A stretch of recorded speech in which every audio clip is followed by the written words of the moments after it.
got pinged by the stream notification.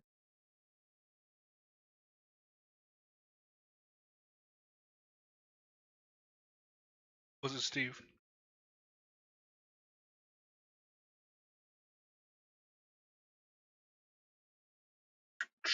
True.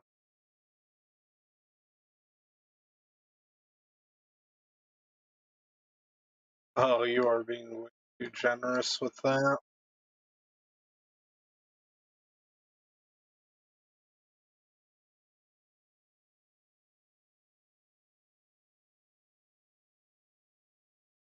Hello. He's live, by the way.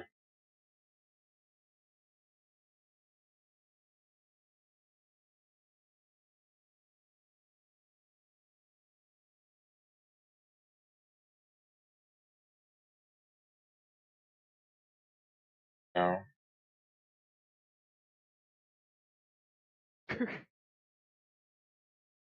Wait, was it not was it still like pink?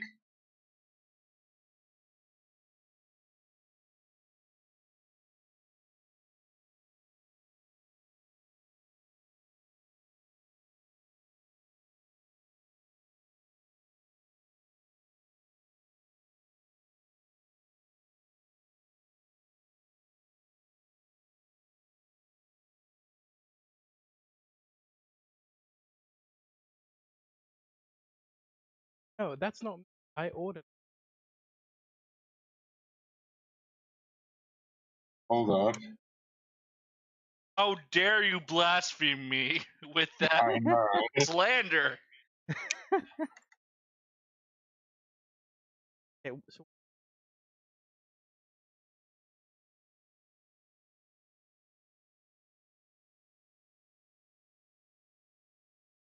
Yeah. It's See, I've tried turkey bacon. I do not like it. because it's not bacon. Yeah. Like, I'm pretty sure it's just it's cured turkey breast sliced in to make it look like bacon. Whereas pork bacon is from the pork belly, so it has a ton of fat in it, Yep. which makes it good. I can see it. Really dry. No, it's brined and then smoked. Should be technically cured. Sorry.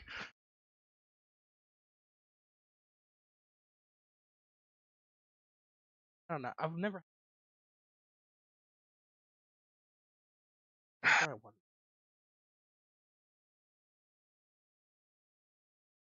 Emu.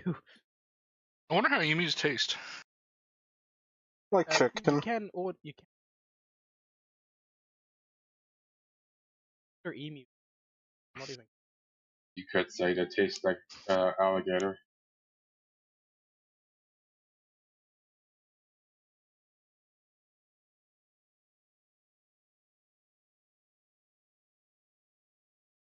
Okay, but question: have you tried kangaroo?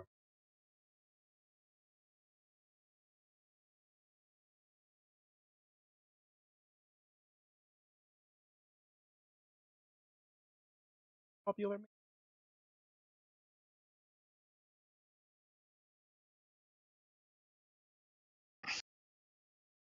Congratulations. Hell yeah.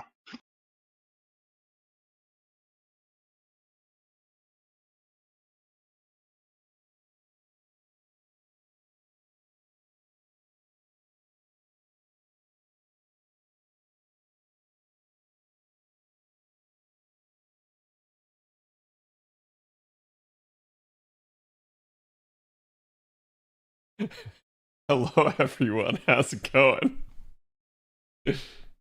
Where are we at? Where are we at?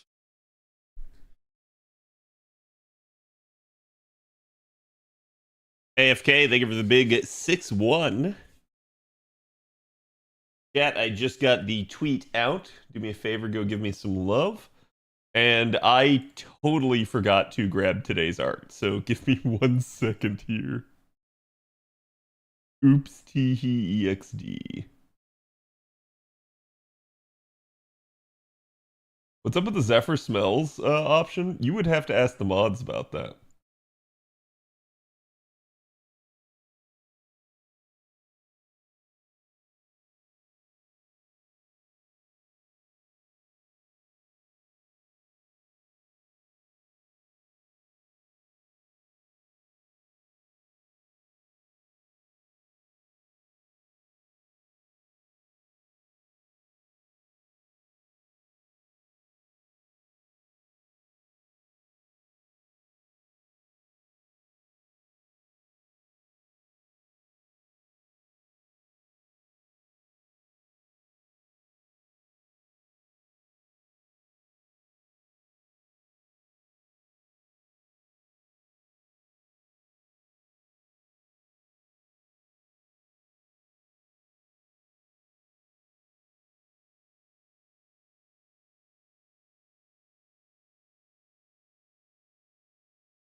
Okay, think we're good to go here. Alright, now, oh my god. Demanding. Okay. What the, oh. I was gonna say, I did all of that, and then I looked down and I was like, where's my phone? And it was thankfully, it was right next to me. But that is how things have been for me lately. Let me double check a couple things here. Yep, that's what I was looking for.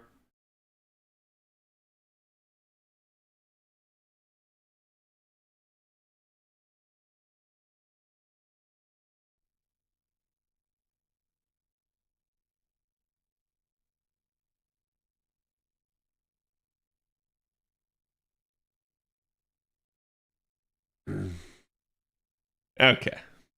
All right, I think we are good to go. Maybe. Now we're good to go. Alrighty, chat. How's everybody doing today? Let me get us on to the right scene. Eh.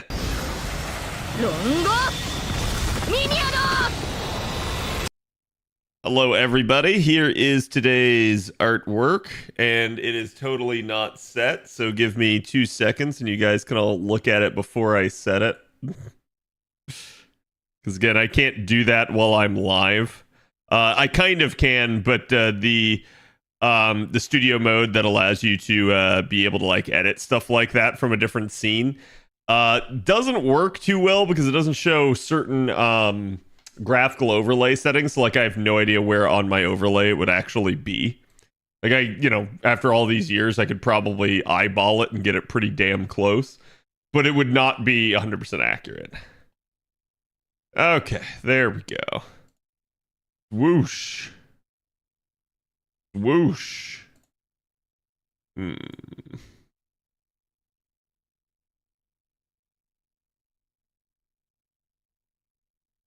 And there we go.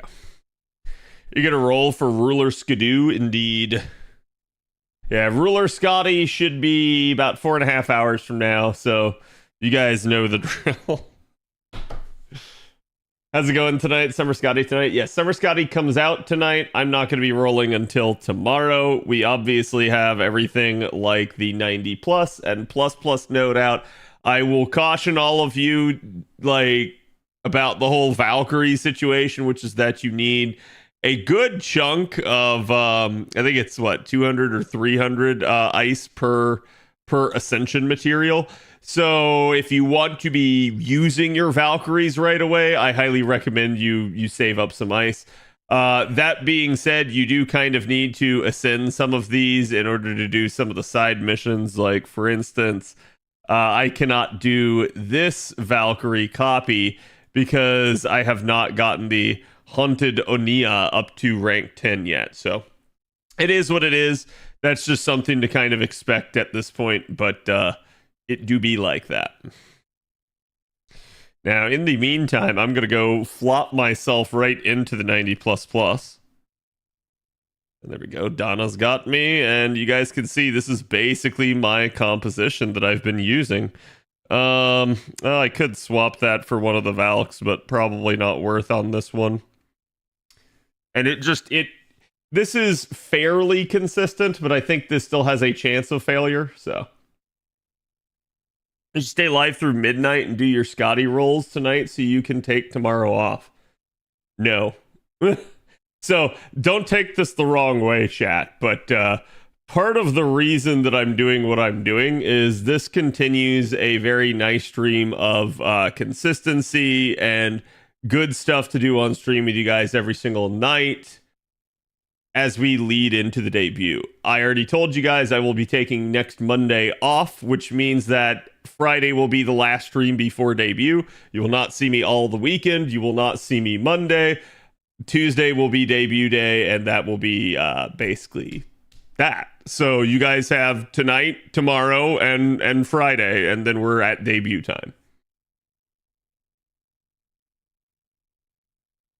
I'm using Motivation with Castoria, Lady Avalon, and Shufu as my supports. Nice. Yeah, I could not... I probably need to, see if I can get away with something like the Trung Sisters on this. Because I probably can. But that has kind of been my current issue at the moment. Okay, let's do that. Do that. Do that. Yeah, this is not so much about damage here for this early wave, so much as it is about just actually getting the proper amounts of refund. Strong would work as a self-charge, yeah. Double Scotty Okita, nice. Based artist, I spy Cosmos too, indeed. Always go give the artist love. You guys know I only use based ones. I say that. I definitely don't always use based ones. A lot of it can really depend on certain aspects. Okay, so we're going to give a little bit more damage there, and hopefully that is going to be enough, but it might not be. I don't remember exactly where the damage number lies on this one.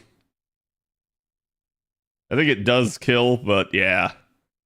It's the overkill amount is the spicy. 52? No, okay, never mind. We're still perfectly fine. I don't know why, but I could have sworn I had a run this morning that maybe I didn't press the buttons in the right order or something, but I could have sworn it had a little bit of spiciness added to it. I will, since we're going to be bricked up, go ahead and do that. And...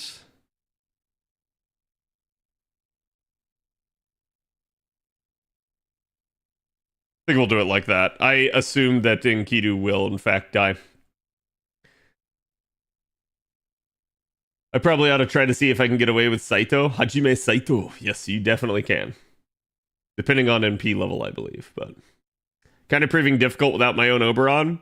Yup. Yup. Don't get me wrong. There are solutions to it. And you can definitely take longer than 3 turns, but this is the thing, right? This is why I tried to at least warn you guys a little bit as we started heading into 90++ stuff, but it's not the end of the world, right? At the end of the day, I think the place that it probably matters the most is for lottos, and only really in the lottos do you have to actually 3 turn. Outside of that, it very much can come down to you just taking your time or stepping down. If you have to step down, you have to step down. It's not the end of the world, though. Doing it with Hoku, I double Castoria and Shufu, yes.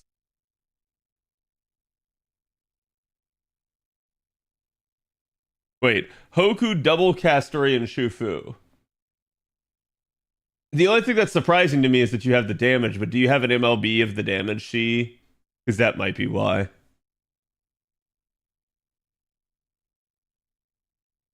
Persona 4 OST, heck yeah. This is Persona 4? Indeed it is. This sounds way older. MLB makes it easy, yeah. No, but it still kills. Do you have a Super Hoku in any way, shape, or form? Or do you have a Grailed one? It's an 8-bit style boss? Okay. The chat, we do have hunting quests. I am going to quickly go and partake though of the node. Also, don't forget, for those of you guys that play on JP, while we do have hunting quests, do remember hunting quests take your event support. You might want to switch. Oh right, yeah, I don't need her. I need her now.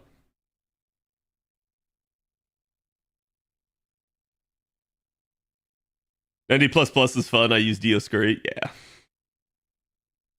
Is when you don't have decent cards on turn 1 to refund 70%.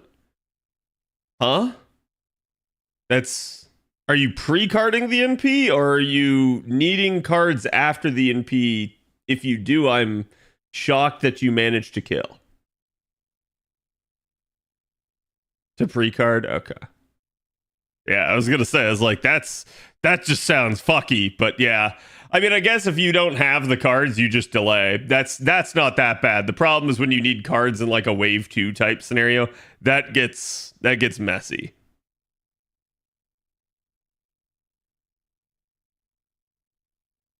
Proceeds to change setup, yes. Now, chat. I did have to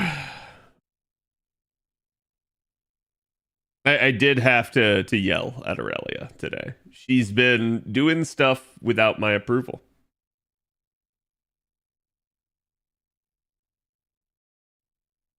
And as many of you guys know, she snuck onto the computer and started doing the salsa. It's actually a little low here.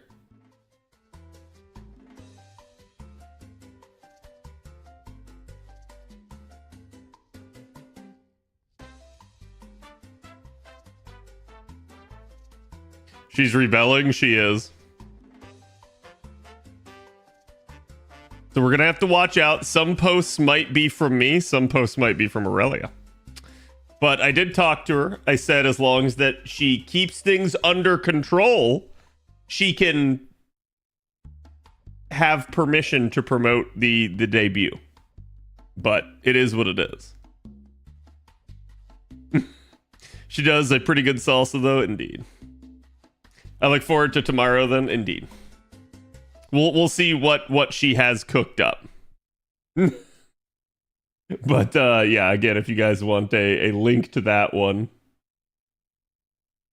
There was also a fantastic... Am I doing Scotty today? No, I'm doing Scotty tomorrow. I shall not be staying up.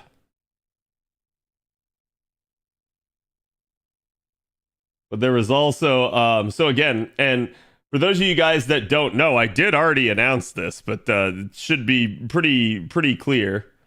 My good man Ryan is the actual original maker of the model that got used as the base for Aurelia. So, like, Ryan be doing some based stuff. So that's all I'm gonna say. Cad, she needs a dance partner. Well, that would require me to know how to dance, chat. And like, listen.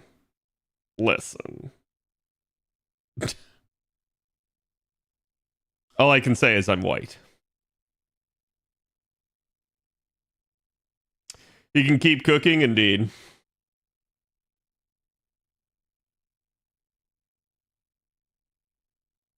Just learn the tango.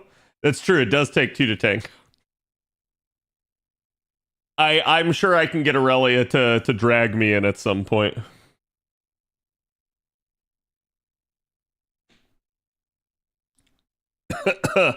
You're saying we white people can't dance, Cad? Yes, I'm also saying we can't jump.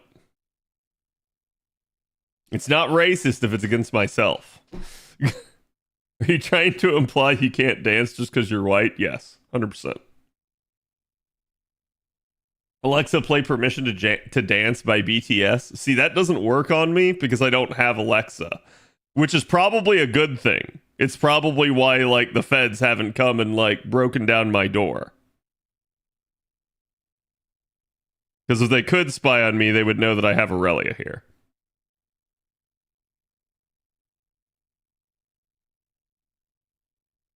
Cad, you're from the South. Surely you know how to square dance. Square dance? Listen.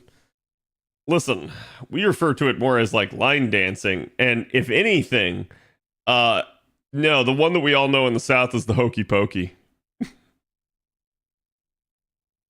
You're from Florida and didn't pick up salsa or meringue. No, I actually do know how to salsa. I actually have learned that before. But like straight up, I will say that like it just certainly depends on your area of Florida that you're in. I can't dance, that's what a dancer would say. Listen, I can't dance. Okay. At my brother's wedding, they literally square danced, and that was the point. I left the reception. Why? Did it offend you? Could you not handle the sheer unbridled awesomeness? Well, I guess it might not be unbridled. At that point, it might be bridled.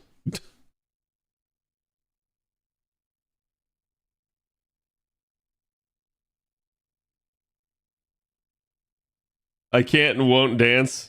Too embarrassing. Listen, chat, sometimes you just gotta cut loose, okay? I understand that it can be embarrassing, but like, nothing ventured, nothing gained. Sometimes you just gotta let people laugh at you. And sometimes, in doing so, you get to laugh at other people. All you need is the shepherd shuffle. We'll bang later, okay? Everyone can dance, doesn't mean it will be good though, indeed. But yeah, no, I hope everybody is excited for the debut as I have been. I still have like so much work to do. I'm like, there's points where I'm having to force myself to take breaks. Like, I did like play a game here for like the last like 45 minutes before stream, just to give myself a little bit of like mental relaxation. But like even while we watched the past 2 days before stream, we barely managed to fit it in. It's part of the reason that I was a little bit late. But the past 2 days before stream, we watched the 2 Deadpool movies, and they're great. I've seen the first one before. I hadn't seen the second one. But even during that, I was still working. There was still stuff that I was doing, so it is what it is.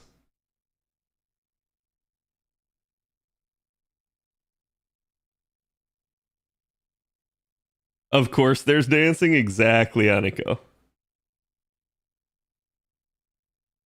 That was a little spicy. I actually didn't press Castoria's NP nor the whatchamacallit there.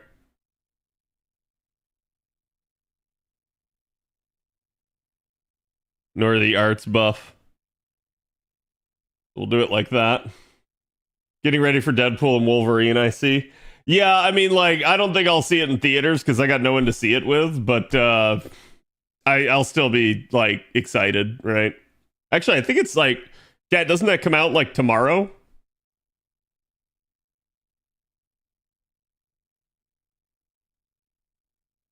I have to be able to teach people how to dance, and I absolutely can't do it good myself. It's all about the rhythm, man. You just gotta give yourself to the beat. Am I going to watch it? No, unfortunately, like I said, I probably will not. Okay, let's back out of that.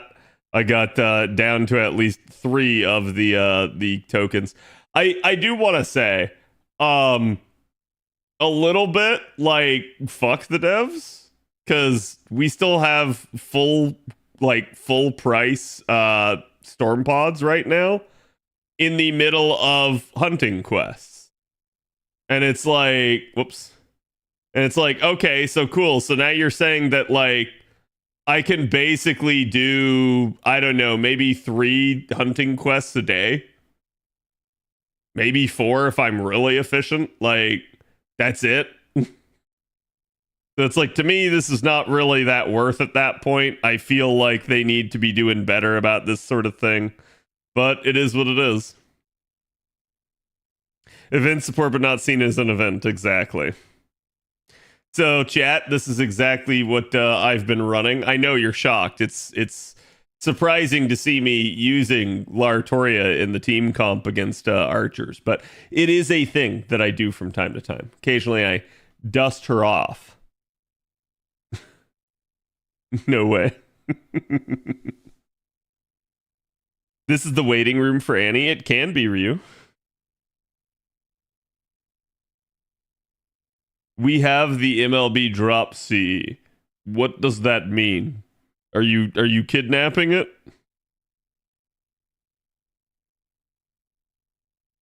Cat, are you coining an Oberon Bond 15 yet? No. I have done a very good job of making that not be the case, but I can only stall that for so long, so it be what it be. Like, I don't think I'm gonna be able to like prevent it for too long. What's the Lartoria CE effect? That is Rising Mud Rain. It is basically the second best damage C in the game. It is essentially like a miniature Black Grail with overcharge, and it is incredibly good for certain units. Lartoria is one of them. I'll actually probably be making a video on it soon. And the reason why is going to be because NA is getting it soon. So...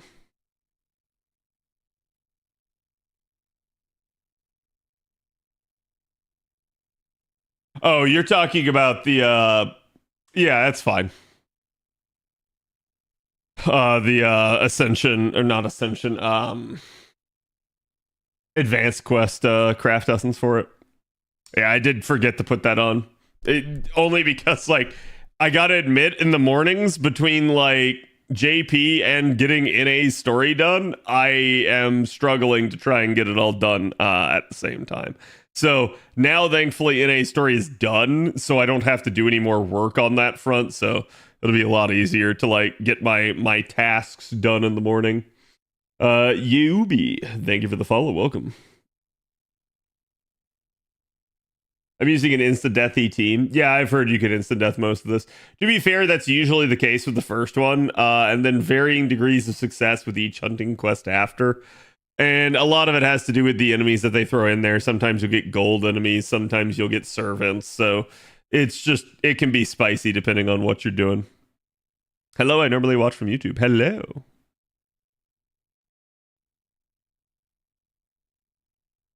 Even the coins have 80%. Yep. Yep, it's not too shabby.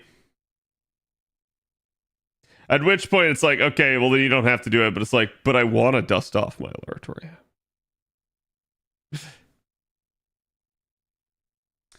Did you hear the 9th Annie Servant and Summer roster got leaked? No, I didn't, and it's probably fake.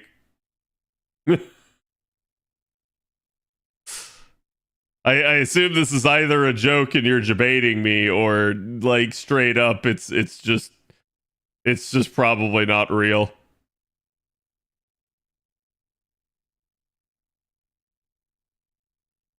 All I can say is I hope it's correct. Yeah, I mean, I'm not gonna say to like tell me, right? I'll just say Avalon, you can DM me. And the only reason why is because I usually don't like to discuss leaks out in the open. Plus, it could have spoiler implications for people, so.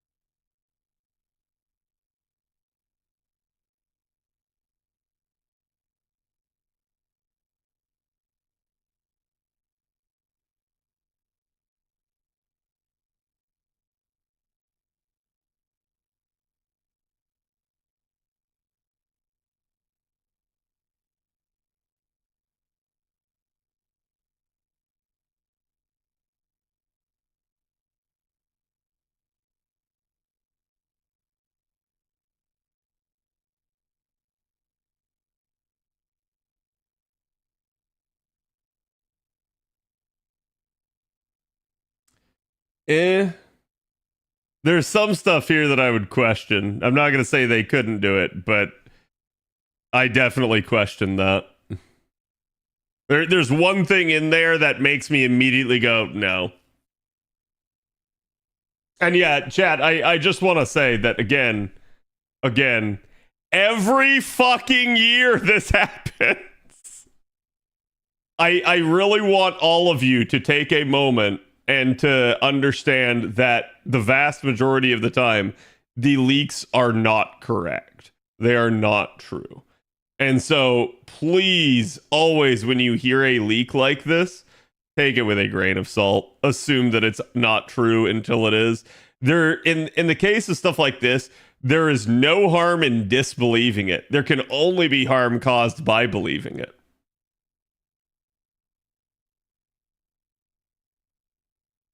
The leaks got Summer 7 all right? No, they did not.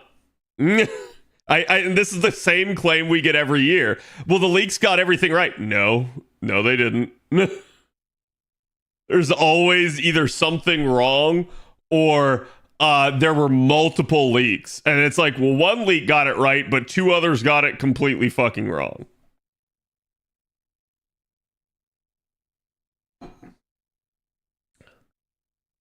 I certainly love one of the units on that list to happen. Yeah, I mean, I'm gonna say like some of the things on there are like low-hanging fruit. They're easy guesses. So it's like if it ends up being even partially correct, you'll get people going like, "Oh my god, like it's exactly correct. It's perfect." And it's like, no, it maybe got one thing right, but it's like, God, chat, if I were to guess right now, I can probably get a couple of the units right.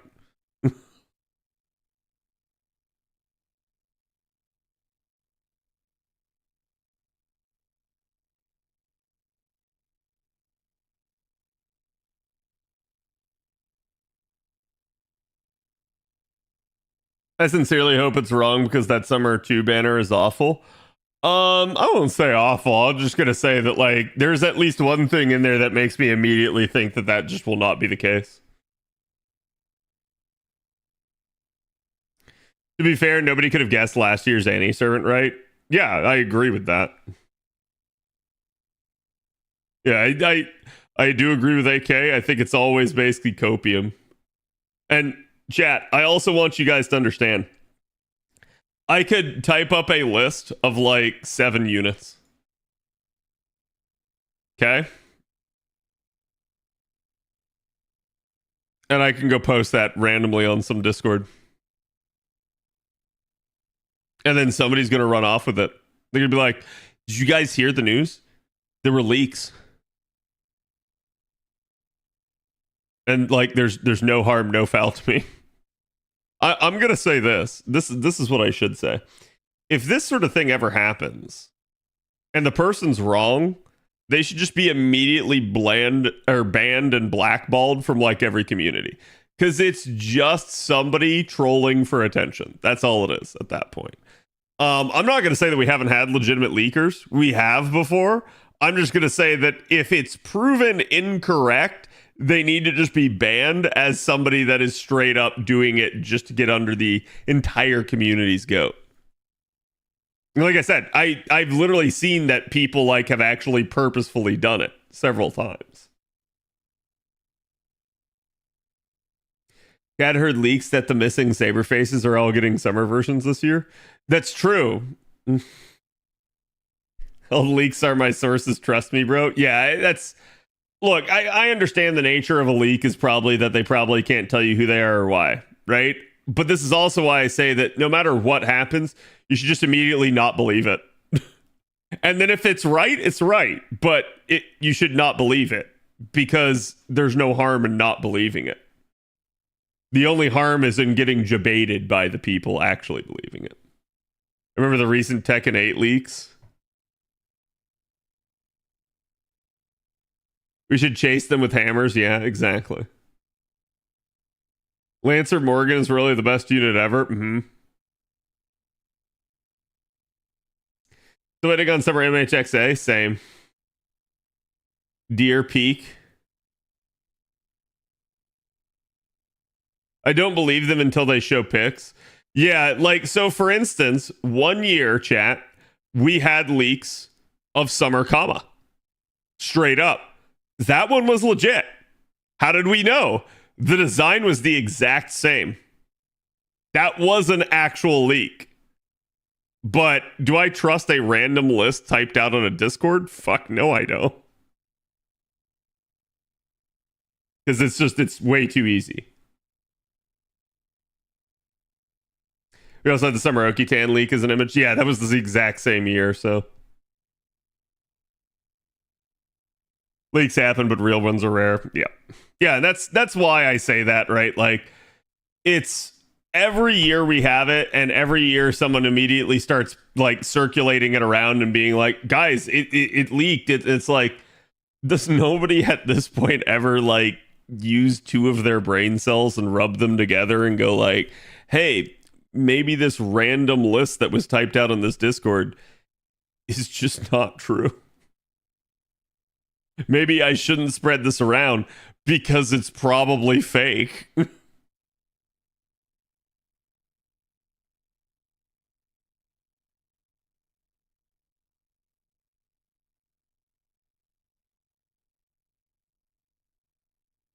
The entire list with Arc and Summer Scotty was etc. was correct. I didn't think Arcuid got leaked at all. And I do want to say that Arcuid was at least like... Arcuid had always been a dark horse.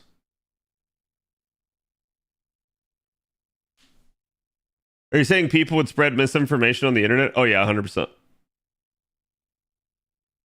At reset tonight, Sandman.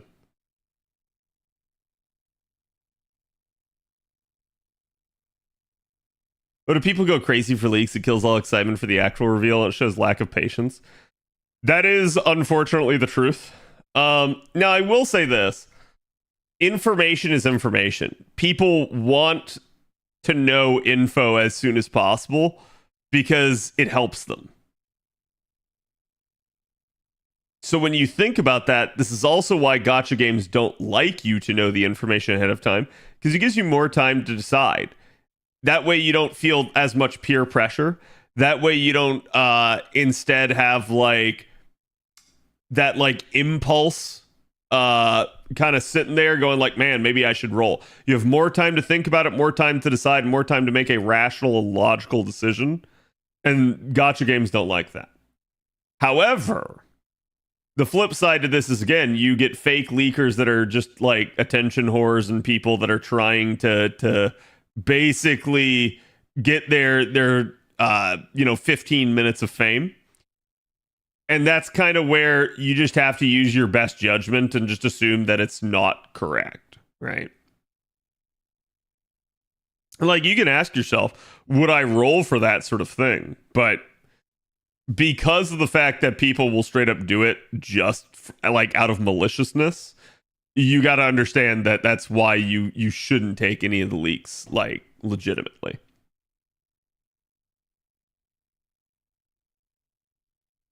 People were guessing her because of Tunguska epilogue. Yeah, no, I mean, even myself, I ended up predicting Arc because I had people ask me like, what do you think it's going to be? And I had like several responses lined up, and I was like, but a real dark horse candidate would be someone like Arcuid. And then I also, that same anniversary, said that I thought we were actually going to get Shu Fu for anniversary, and we did. So that was an Annie that I managed to, like, out of left field completely predict. But that sort of thing's rare, and we normally don't have as many signs for that.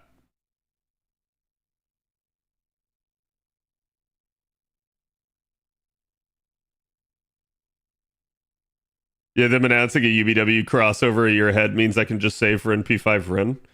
I mean, you're assuming you get Ren. That's... Chat, how would you feel if not only is there not another Ren face in the next year and a half on FGO, but also then the Hoyoverse collab doesn't get a Ren face either? I'd quit. Which one?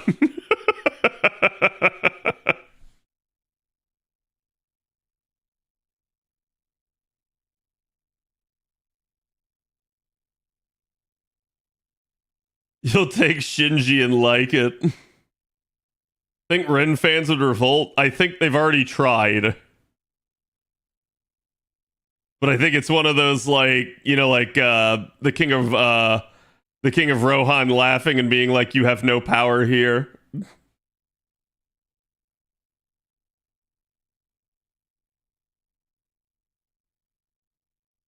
I just want Emiya Archer and HSR, and that's about it. I think Emiya Archer is like the actual lock for that, and we'll see what else people get. But that's straight up the one that I can almost guarantee you will be in.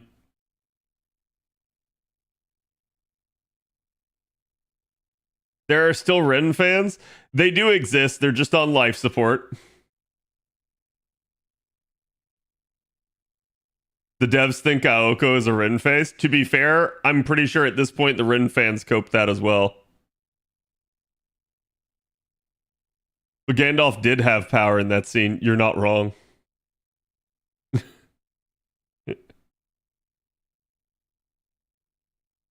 My kingdom for a summer Erish, indeed. Aoko is a Shisho face. That you're not wrong. They are incredibly similar. And right down to the fact that they also both have bunny outfits, which I find freaking hilarious. Any predictions for Year 9 Annie unit? Unfortunately, several of the predictions would potentially be spoilers. That's part of the reason that I don't give out many actual responses to that question. I do think there's some really like dark horse stuff like Abe no Seimei that could be the case. But we'll just have to see, right? Like, I think the obvious one is going to end up being something like Toko from the collab that was clearly left out and we're not really sure why. So that to me is like the front runner, and we'll just have to see if the devs pull something completely out of left field out, or they manage to, you know, basically debate all of us.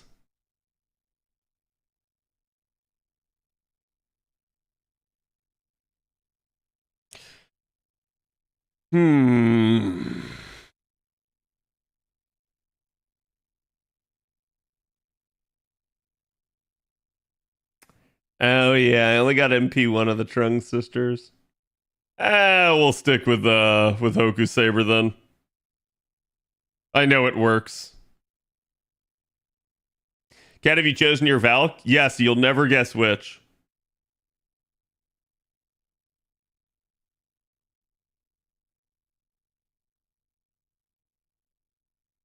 Yeah, good old honest Abe.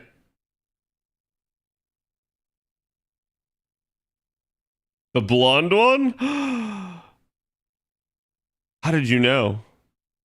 Chat, did you guys get like leaks? Do I have an inside man leaking everything about like the status of my account? Offbeat, thank you for the 9 months. And Weebbait, thank you again for the follow. Yes, look at the mirror. I knew it. Do you think it's possible that we ever get another 0-star, i.e. Neko arc? Yes. Yeah, 100%. I straight up think that could be a thing. This CAD guy is leaking CAD's info. We need to do something about him. Yeah. We gotta really put a stop to him. He's dangerous. Unhinged even. Do you spook NP5 faker because I don't have Hokusai? Spook NP5 faker. I mean, hey, if it works, right? Okay, but which blonde one? The OG blonde one or the new blonde one? Would you be able to tell the difference? Or are they all just, you know, blonde to you?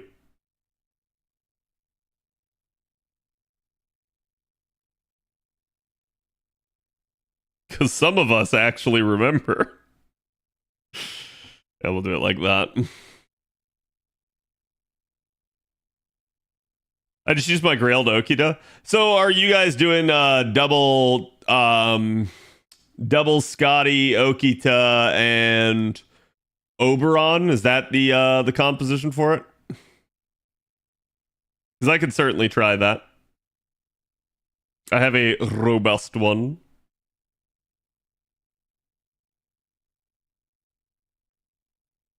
Crit a wave?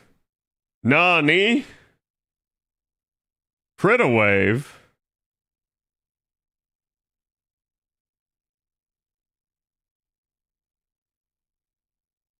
So wait.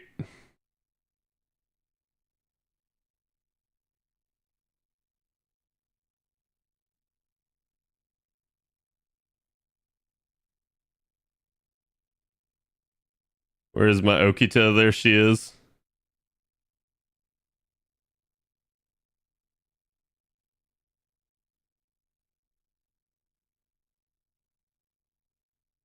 Where's my Skidoo?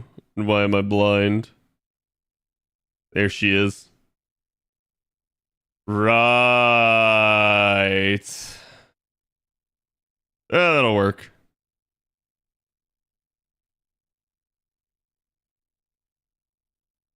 Wait, chat, do y'all have the MLB of the CE for this? Does it still only have a handful of copies? No. No, no, no, yes, no, no, no, yes, no.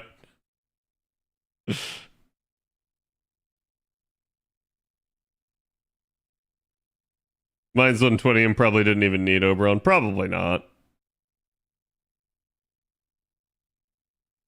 Alright, so you're saying I need to crit a wave.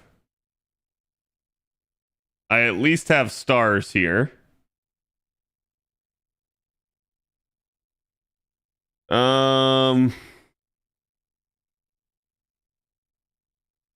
Shimata, I should have done double Scotty in the front.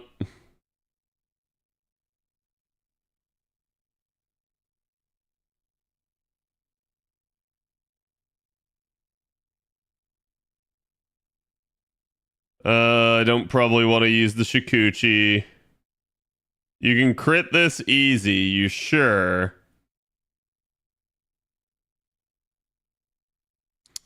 Alright. Alright, we shall try. At least we have Mighty Chain now. So, at this point, we'll invert that because the quick card should be stronger. Yep. Indeed it be. Okay.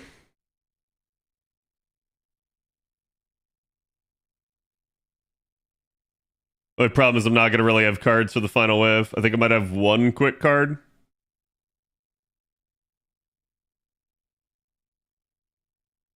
Daishori. You know the rules, and so do I. A full commitment's what I'm thinking of. You wouldn't get this from any other guy. I'm just trying to tell you how I'm feeling. Never gonna give you up. Never gonna let you down. Never gonna run around and desert you. Never gonna say goodbye. Oh, well, we actually will pre-do this with Oberon. Alright, let's see. Your true side to say it. Yeah, that'll kill. Oh, look, a drop! A dance redemption. Okay.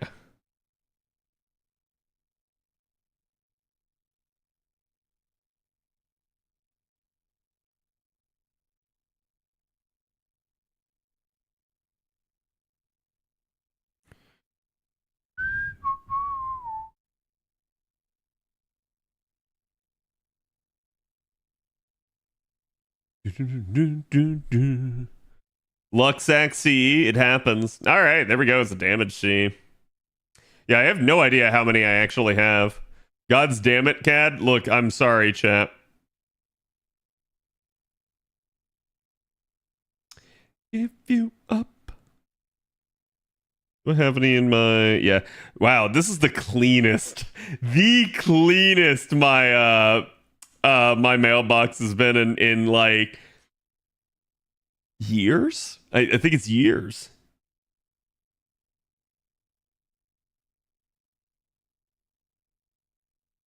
Okay, I can at least buy one of the Valkyrie presets.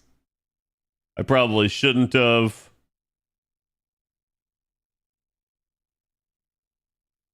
Coming in here and looking and making sure there was nothing else. I will ascend my Valk. There, chat. Are you happy? You can see which one I picked. Now you don't need to use your leaks.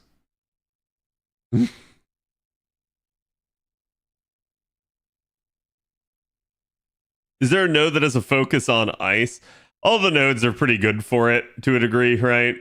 So it's just kind of, if you want more ice, just try to run all of the God, what's her face? C Bazette. All of the Bazette C, and you'll get more. Actually picked through too. Nice. Based. Yeah, you can always get somebody else to basically request for you.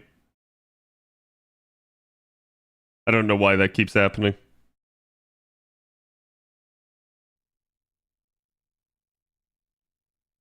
Okay, so what was I gonna do? There was something else I was gonna do. Oh, right, yeah, I was going to go check the craft essences. We're still one away. So I still need at least one more from the ladder before I can MLB. Which, let's go see where the next one is. So I'm almost at 1,000,000 points. And there's one at 1.25. So soon enough, yeah, I'll have MLB of the damage C, and then I should just be able to laugh at this. Because I have several units that already clear without MLB. I do remember there's a lot of people that'll complain that like before getting MLB, it gets a little bit rougher. But yeah, I'm not really worried about the point totals. Now that we have the 90++, that's going to go pretty fast. And I don't even have all of the upgrades done yet. Apples? No, I haven't used any apples.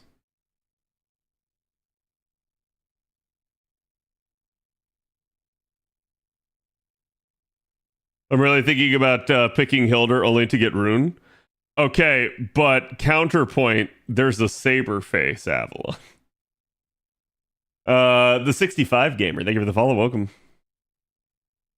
Once you've upgraded everything, points are good. Yeah, pretty much. Like I said, you guys can see, it's not like I'm like really slacking off here. It's just these last two are not fully upgraded, and that's it.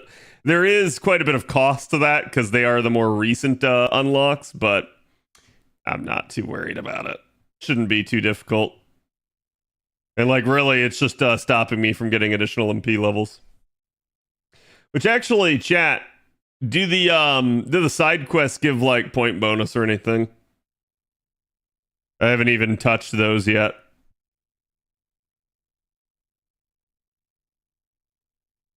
Been watching from YouTube and forgot I had a Twitch all this time, but here I am. Oh, it's all good. I don't mind you guys watching on YouTube either. I know there are ads on YouTube, but I don't think they run as often as over here on Twitch, so.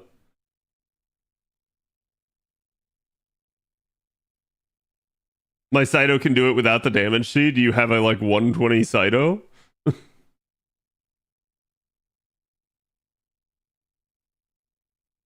+90 and 90++ node always be Lancer class? No. There's definitely a lot of 90+ nodes that were Lancer though.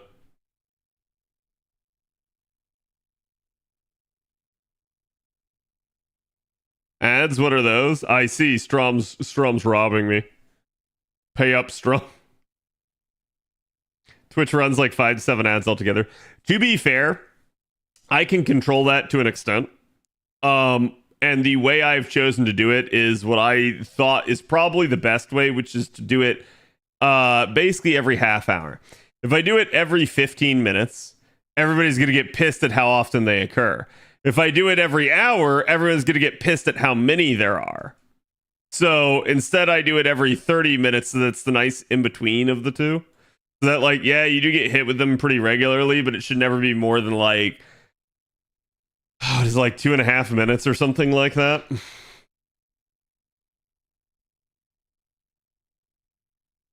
Watching you live stream in YouTube keeps warning me, caps letters. Yeah, I got to deal with the bot a little bit there. I did manage to, quote unquote, get the chats where I can read you guys both at the same time, so that's nice. But Nightbot, kind of a Nazi.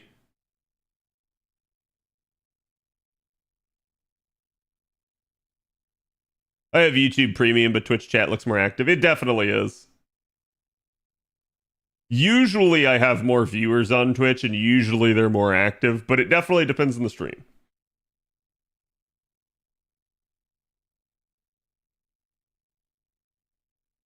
I once had on Twitch 3 consecutive sets of 5 ads, one after the other. Yeah, I don't feel like Twitch does a good job of that. That's the problem that I have, is that, like, they'll sit there and they'll claim, like, oh, okay, this person already watched it. They're not going to get ads for another half hour, and then they'll get them immediately. And it's like, it's almost like Twitch is, like, in a hurry-up mode to try and, like, milk you. And then the longer you sit and stream, the less likely that is to occur. But it's really, like, stupid. And I don't think that should be the case. To be fair, and I just want to say this, full transparency. While the Twitch ads do make me money, and I do appreciate that, I also feel like they are being run in a completely scummy way, and I wish that they were better. I wish that they didn't take up the, like, full screen. I wish that they were just more banner ads, less obtrusive. I'd be A-okay for, like, having, you know, more constant advertisement on the channel if it was far less obtrusive, and that's kind of my issue with it.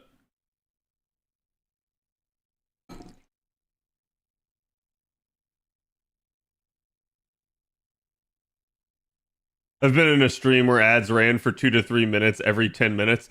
Yeah, I have been in those streams, and I straight up leave them because at that point it tells me that because the streamer does have some control over the amount. It's within a range, so you're definitely bracketed to an extent. But it tells me that the streamer just said, oh, I can make money off this, and cranked everything to the highest setting. And I'm like, no, I'm good. Because it tells me at that point, it's like you're just a number to them, and they don't fucking care. They don't care about actually developing a relationship with anyone. And usually it's unfortunately the bigger streamers that do stuff like that. At least on mobile, I've only seen banner ads the last month or so. Yeah, and that might be a thing. They might be, like, switching it over on that end because it's too obtrusive to run it another way.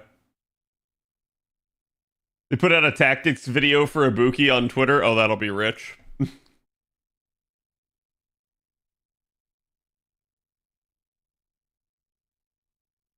Yeah, Prime subs are always good. They've reduced the amount of money we make off of a Prime sub now, because they increased sub prices.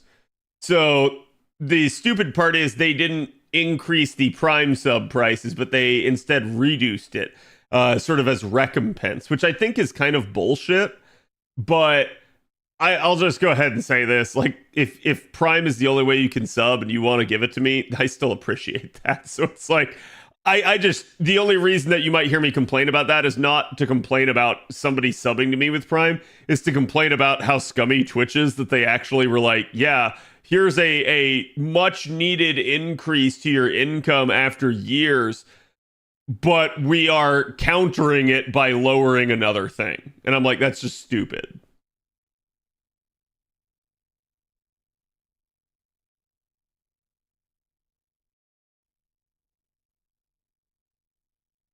Problem with Twitch ads, they almost always happen during parts of the stream I find the most interesting.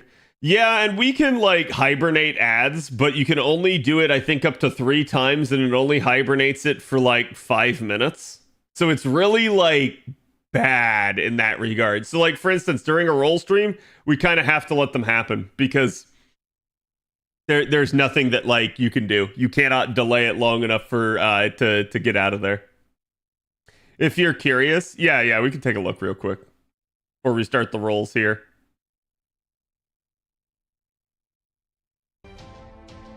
Hold on, chat. I'm also gonna, like, mute the sound here so that I don't get copy struck by Aniplex. Okay, so Ibuki Doji is a berserker. What does it say there? Is a Ibuki Doji Berserker is a formidable attacker with stellar attack strength. Yeah, it's not wrong. A variety of attack strength boosting skills, up to 50% charge.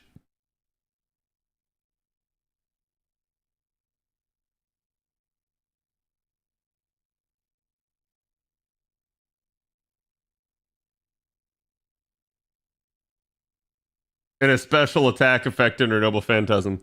Why didn't you show the second skill? Because otherwise, what do you mean by a variety?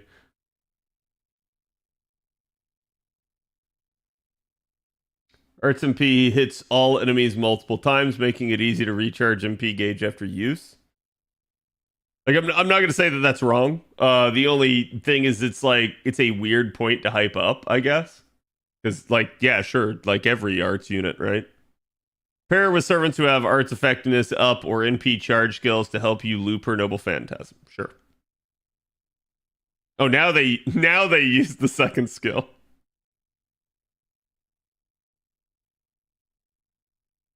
I will say this. I'm going to give them major props for them using Shufu. Straight up. Like, everybody's always concerned about damage numbers and, like, getting the most out of shit. But, like, no, seriously. Like, showing free-to-play players or more budget-oriented players how they can make do without, like, hey, yo, bro, just go get Castoria and Oberon. Like, yeah, that's a good thing, right? Like, you guys hear me talk about it all the time on the channel because everybody gets in pissing matches over the damage numbers. But at the end of the day, I think it's better to show people how little you need in order to be successful rather than what the peak of that success is, at which point you probably don't need to hit it.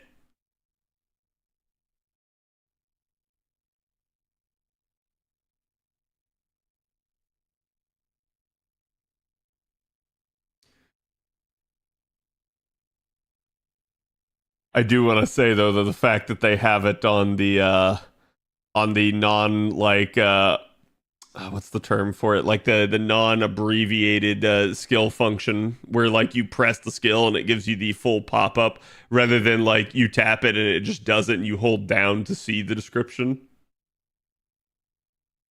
Paracelsus approves this message exactly. And Captain, they give the follow. Order change. My God. You're using the Valkyries as a support, aren't you? Yep.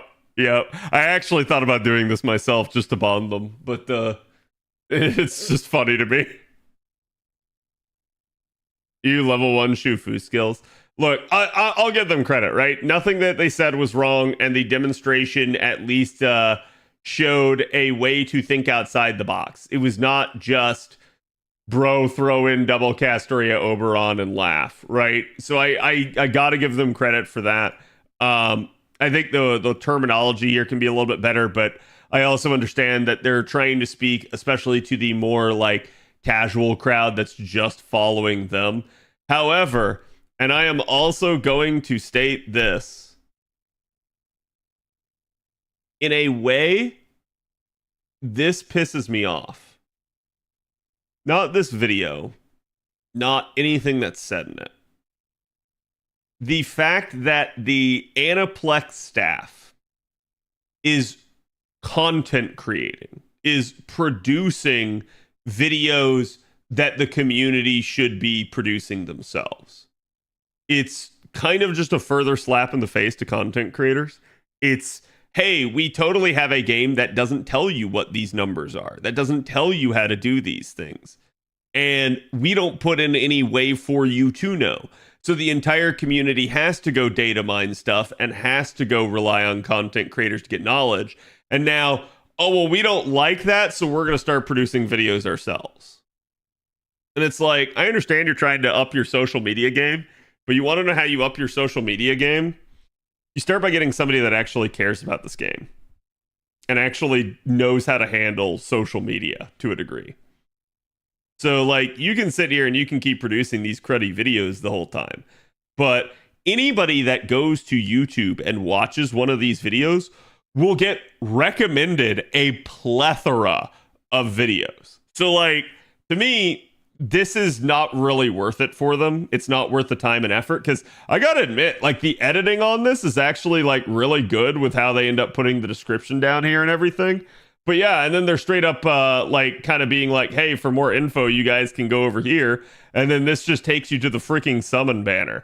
So like, it's not actually telling you a whole lot about the unit. It's not telling you about their skills and how they work. So this is fundamentally still a failure in my eyes.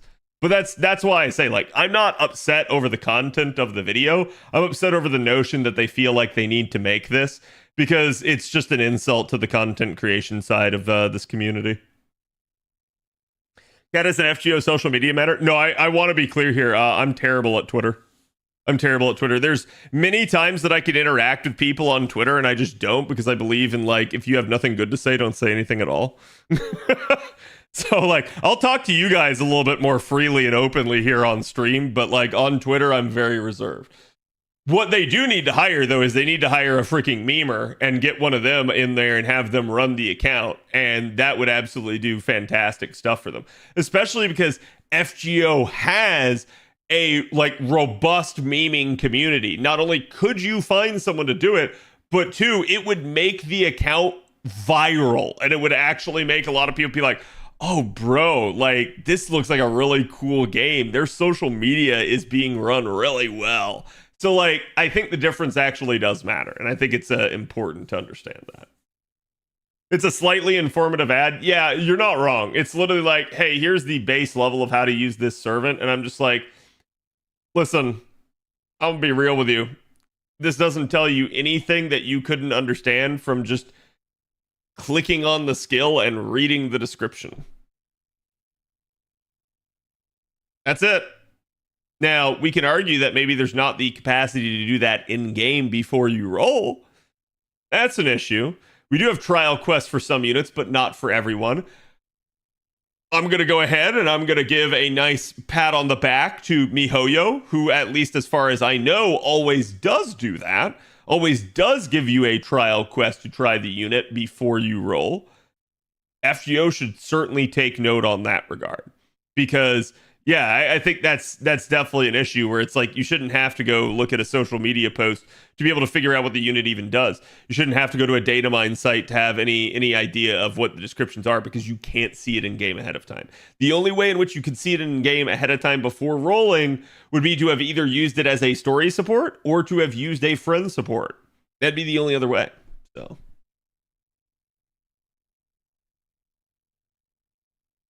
yeah, they give you a good team for the trial also.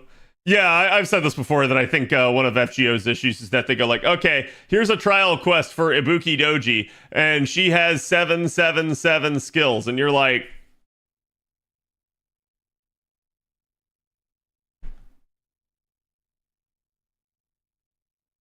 I firmly believe if you want to sell the unit, showcase it at its best. That doesn't mean you have to, like, Grail it or anything, but I mean, like, at least give it, like, a rank 10 charge skill, because, like, holy shit, if you're not, you're just objectively making it worse for demonstrative purposes. So I do think they need to do better about that. But yeah, that's my only issue with this, and it's also why, like, you guys will see, I retweet a ton of stuff from the Fake Grand Order USA account. I retweet all their download campaigns, all that shit. What I don't retweet is stuff like this. Why? There's no point to it. It's not informative. It doesn't help. And if anything, it's competitive with me. So it is what it is. Like, if it actually had good information that, like, I didn't have some other way of acquiring, I absolutely would be retweeting it.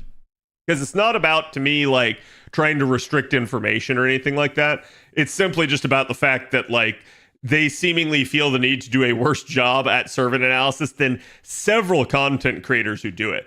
I know I'm not the only one, right? Like, and if I were going to tell you guys, I think probably another person, if you ever watch my stuff, another person who's really good to watch is Fino.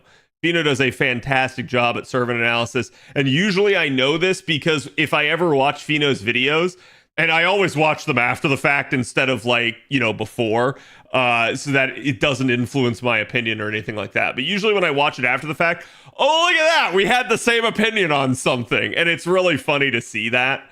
And so that's why like I end up saying all that stuff, because I feel like at least I know that Fino wants to represent the units in the best way possible for you and will shoot you straight on opinions on it in a similar way to the way that I will. So like the hubris, I guess you could say, that the FGO like social media account thinks they can do it better. Nah, they ain't paying y'all enough for that. I'm sorry. Like, it's just not that good.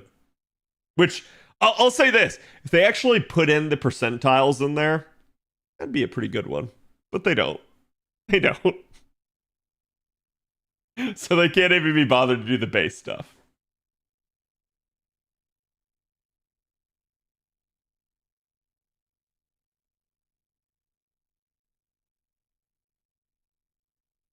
Because bite-sized summary of new units kits. Yeah, I definitely need to like...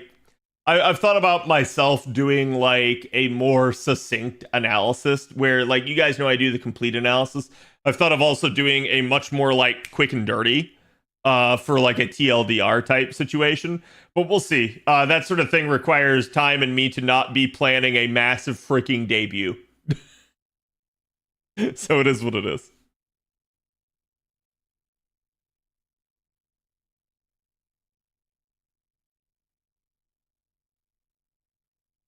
YouTube shorts, yeah.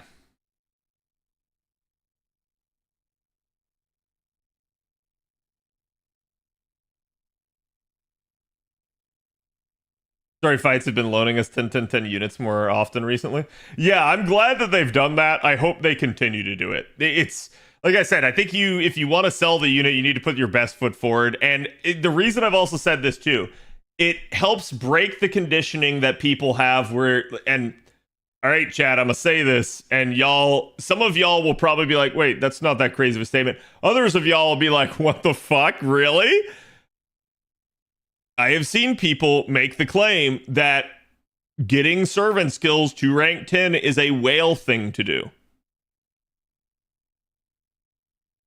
And I think if they showed you more units at 10, 10, 10, it would show that expectation to work on skills rather than this concept of, oh, I can't do that, I'm free to play, which is absolutely untrue, by the way, but it is what it is. That's such a bad take. Yes, it definitely is. Like, don't get me wrong. I'm not going to say that a free to play necessarily has an easy time of rank 10ing a skill, especially if they're a newer player. But it is certainly not a whale thing to do, and it is absolutely something that free to plays can and should do. So.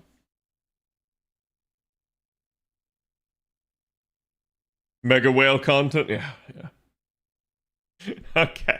All right, anyways, we're going to start off here with round 3. You guys know we've been rolling in Ibuki every day. We are already at NP2. I think Torak has the numbers for us, so we are going to be heading towards NP3 now. I'm going to start out with the customary paid la single.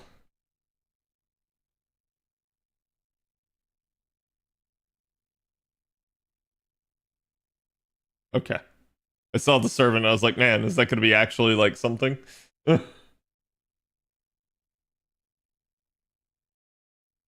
Yeah, this is also why. So like, I have a video, and it's old now, but this video is still 100% accurate. I have a video talking about skills explained and like the priority for that.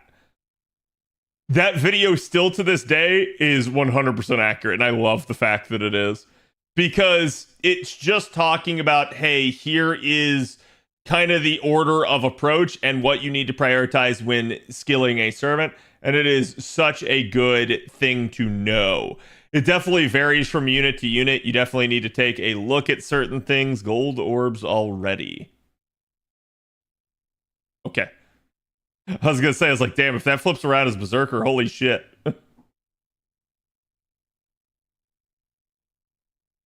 If I ever get a gold servant from paid la single, they've gone into my walls. Exactly. Remember Scotty Rollers, wash your feet? That's why she chose her husband in Legend. True. You definitely should not have stinky feet, chat. Good luck on rolls. Thank you, Azure. Somebody would have been point rich if that happened. Yeah. Yeah, we had a long discussion about averages. We are still around average, chat. I know people are going to scream at me for saying that, but we are.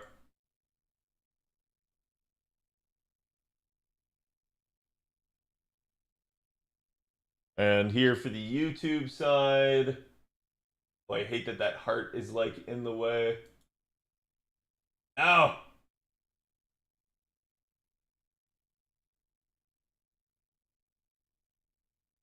There you go. Now it's pinned over there for you guys. You know, it'd be another quality of life they should do for Annie, have percentages in the game. You're not wrong. I think so. I've seen people say that like FGO's UI just looks bad. I completely disagree with those people, and they are unhinged. But I definitely can hear the people that want to say like, oh, FGO's UI is bad because it doesn't disclose enough information. That I agree. I do agree it needs to get better in that regard.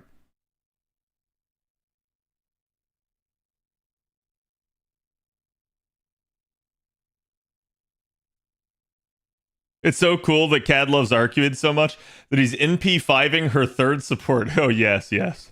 Her third support. I like you guys know that's one that just makes me laugh a lot because I'm just like, I don't know why people say it's like necessary for it. It's like the biggest amount of cope that I see from people. It's like you can totally do it. Also, Czar, remind me, I did get dog pictures. But yeah, straight up, like I don't know why people try to claim that. It's just odd to me because it's like there are numerous other units in the game that do cooldown reduction. Some of them are even AoE themselves. I don't really see the big like that should never be a factor in why you roll this unit, right? If you're gonna put money into the gacha and go balls deep, you absolutely should be doing it because you want the unit, straight up. Did I hear dog pics? Oh, no. Those are for Czar, not for you. Not for you, Jay. You don't get me. I'm so used to FGO that I was shocked how much information HSR gives skills in the game. To be fair, and I'm dead serious on this, honestly, there is a level of like information where you actually hit overload and like the player can't really process all of that at first and needs to have context for it. An example I would give you would be Armored Core 6, where they just suddenly throw this entire like stat sheet at you and you have no idea what any of it does, right? So like there is an example in that regard of like, yeah, that's too much versus like, hey, what if we just told the player right out of the gate, right? But I do agree. I think it's better to have too much info than not enough. I think straight up, it's always better to provide people with the means to see the details rather than, oh man, we just didn't give you any means.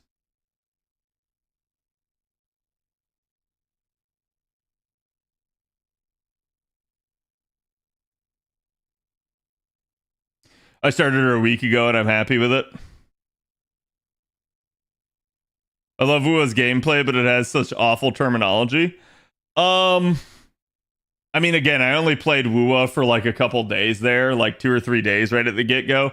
The biggest issue that I had with it wasn't necessarily gameplay terminology, it was story terminology. They threw way too many proper nouns at you right away, and it was god-awful for trying to understand what was what.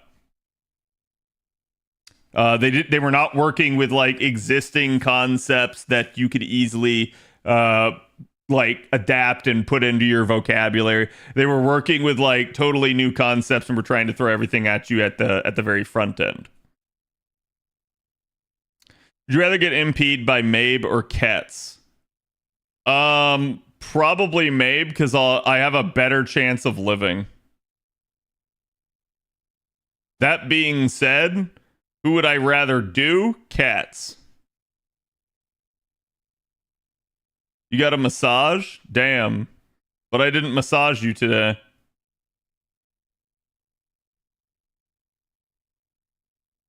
If you didn't have the JP account, would you start a fresh new NA account to prove some points for new players? I've actually thought about doing that sort of thing before. I have done it once before. I just didn't stick with it. But no, yeah. Absolutely, I can prove that sort of thing to players that like, oh yeah, you can do it. I'm telling y'all right now, one of the hardest things on a new player is not what you expect. And I'm talking about if you want to like min-max the game and you want to like get everything you can as fast as you can to help yourself out as a new player, one of the hardest things that you have to deal with is mana prisms. Most people don't think about that, but it's absolutely true.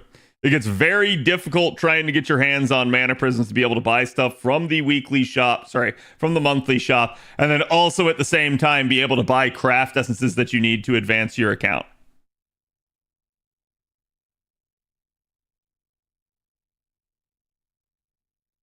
So it's like, if you manage to immediately have a lotto and somehow by the grace of God, you manage to farm it well, yeah, you can like alleviate that pain some, but it's only temporary. There's so much stuff to buy on top of monthly refreshes. Yeah. And so then it becomes like, where do you stop? Do you become a collector and you try to get every single one of the missing craft essences? Or do you go, you know what? I only need like these 3. And then from there, I'm going to take it slow. And that's definitely a strategy that I would say most people would benefit from. But there's also the benefit from getting everything to a degree. Puka-chan, thank you for the follow. And Luazahan, thank you for the follow. I'm sorry if I butchered your name. Resource question. Should I use my 4-star foe on Summer, Ibuki, or Melisson? What supports do you have and what MP levels of Ibuki and Melisson? That was my biggest problem when I started. The rest was just patience. Yup. And do you know how I know that, chat? Do you know how I know how bad the mana prism issue is? Because 1, it's always been an issue. 2, they just keep adding more craft essences to the game. And 3, their only way of fixing the issue was, well, they added more mana prisms to Gacha. And okay, cool, but if you're free to play, good luck. You're not rolling that often, right? Yeah, chat's not wrong. You can definitely go with whichever option you like more. But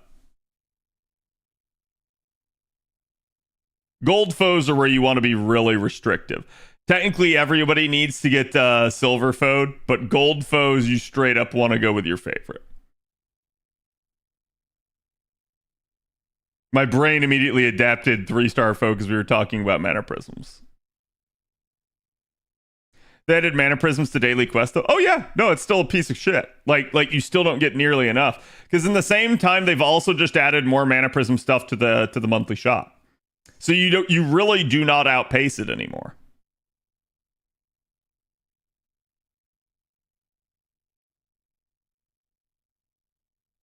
Watching them struggle with things is fascinating.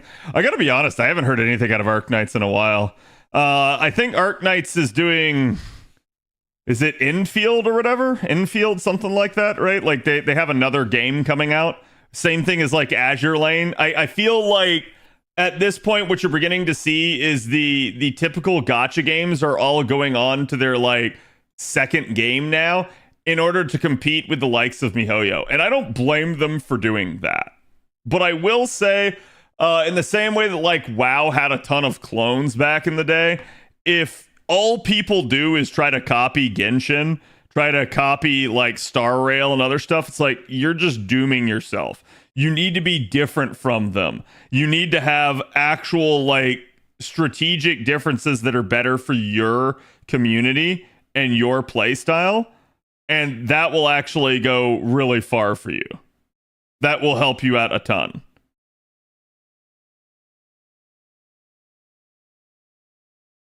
Okay, there we go. I don't know why that didn't work the first time. Those WoW clones were really fun for the first 1 to 4 weeks. Yep.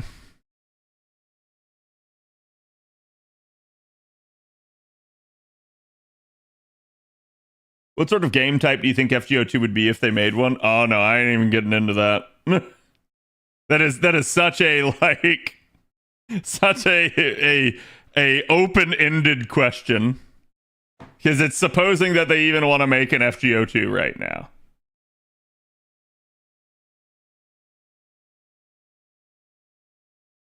I'm just waiting on the capture card chat. There we go.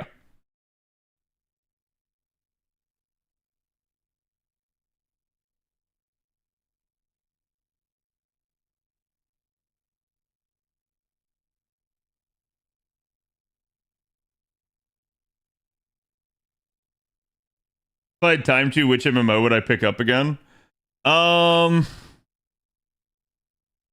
give me 1 second.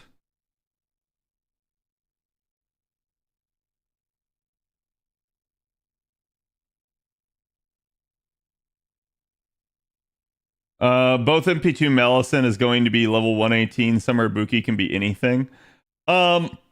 If you're not planning on necessarily like grailing your Summer Ibuki, then I would go with the Melisson because you've already almost got her to 120. And that was for the gold foe question. Altarius Reinsworth, thank you for the follow. Welcome.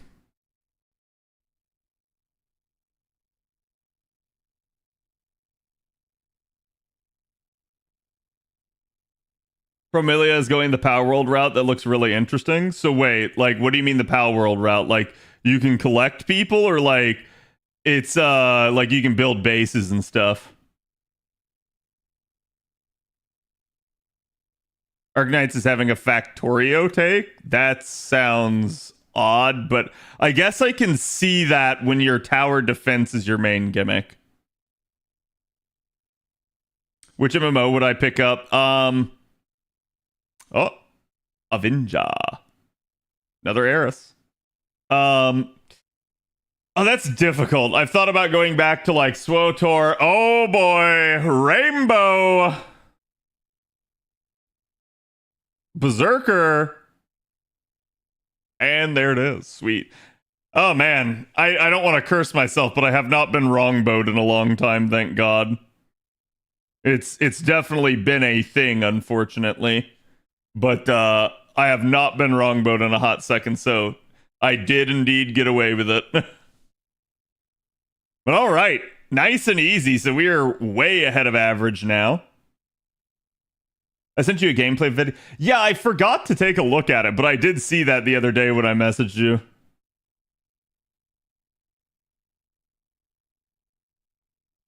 The pets work at the base.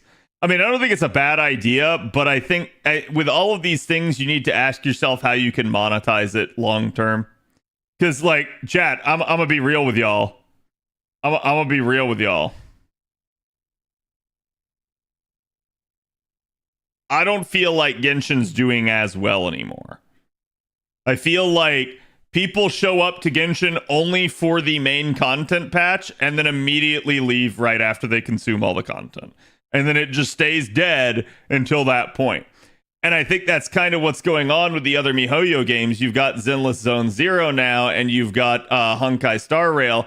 And I think people are just basically bouncing between them. And while they can keep doing this, I'm going to also make a bold statement here. I believe MiHoYo has hit what I like to call saturation.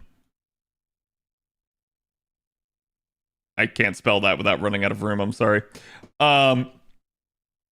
Basically, I believe that if you are out there in the market as a gacha game player, you have already either decided that you either will or will not play MiHoYo's games. You have made that choice and drawn that line in the sand.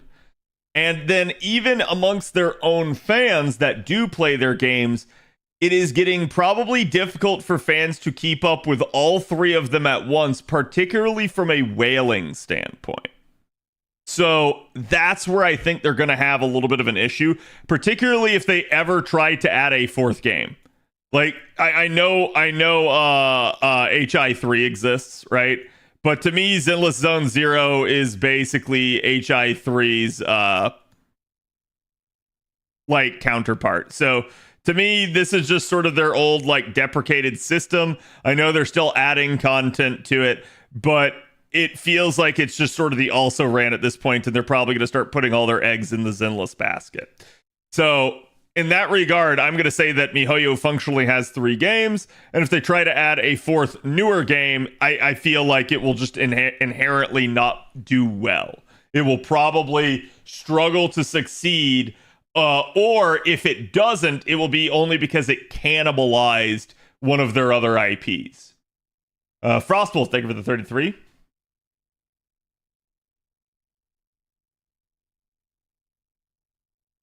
There's more coming, LOL. Yeah, I haven't heard if they've announced anything new. Just that that's my own individual analysis of this. Just X Ghost, thank you for the follow. Permilia is made by Manju. You know they're gonna make horny AF skins to monetize it. I mean, I got no problem. Like, I'm dead serious on this. I think the biggest issue I ever had with something like Azure Lane is the gameplay just looked ass to me. I'm sure it's probably how some people that like don't like turn-based stuff, they look at FGO and they feel the exact same way, right? So I understand, right? I'm not saying like, oh wow, like God, it's such a shit game. I'm saying to me, it just does not appeal to me. It doesn't look like it's really that good. So I think getting a more involved system will certainly help that. I definitely find some of the characters in Azure Lane attractive, straight up. I can easily and freely admit that they are based in that regard. But I'm definitely concerned about a bunch of the lolly characters in that. And if it's an open world, dear God, I do not want to see like other people running around with that sort of thing. So if there's a way to like either censor it or like turn it off where I don't have to see somebody's summer outfit, or maybe just on characters that are under X age, that'd be great. Video games tend to concentrate the commitment they ask of you to the in-game nodes that refresh every couple weeks or so, and then the patch cycle for banners are what keeps people in or make them figure I'll stop playing for a bit. Yeah, and I think that's basically what happens. I think like with Genshin now, it's a solved game, and people just kind of like they hibernate until there's a new patch, right? Like, I'm not gonna say that that's like, oh man, like Genshin's gonna die. I'm saying I don't think Genshin's doing nearly as well as it used to, and I think it's just kind of it's stable now is all it is. It's just it's flatlining, but it's not necessarily going downhill, right? So in that regard, it's just it has plateaued. Probably it will be where it will be at this point, probably eternally, or until people decide they want to give up on it.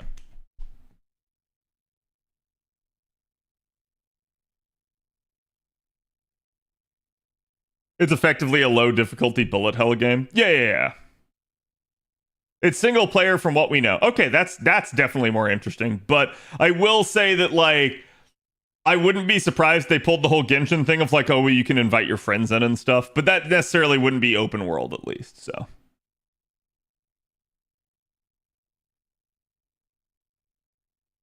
Jack is slowly getting closer to a summer version. I find it funny that we've never gotten a summer version of Jack. Yeah, the final tally, especially for you guys on YouTube, was 753 Sank Quartz for NP3 Ibuki. So we are still coming out way ahead. Again, like I said, to me, I usually consider average to be around 300. So it's like 900 to be what I'd be looking at. So we are still doing fantastically. The gacha market is only getting bigger. And its peak in the pandemic was a big part thanks to nobody having anything to do. Yeah, I do agree with that. I think, so what I've heard is that apparently, so like to use another example here, I've heard that Twitch's viewership peaked during the pandemic and has just been falling since.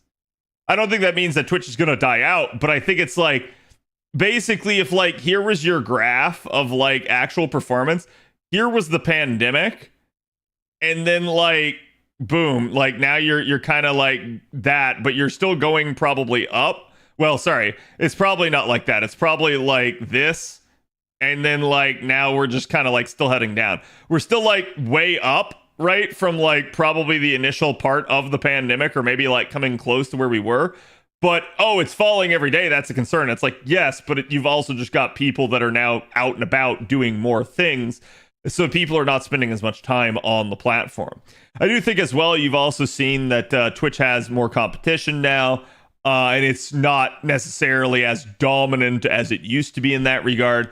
But I still think that if Twitch can make the right changes, Twitch will be perfectly fine in the long run. For instance, the advertising issue is one of their biggest issues by far.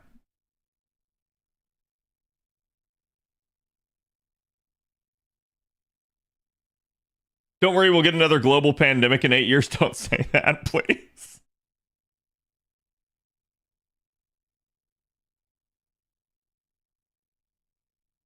Cad's going for NP5 Ibuki while rolling Scotty tomorrow. So we'll be rolling Scotty tomorrow. Depending on how long those rolls take, I will certainly maybe punt the final 2 Ibuki copies till the final day. But we'll see, right? Either way, I still wanted to do this. I thought it was a fun thing to do it on a more spread out basis where, like, I didn't necessarily need Ibuki NP5. I didn't have like this pressing demand to get her. So I was like, well, let's just do like a copy a day and we'll always have something fun to do every day on stream.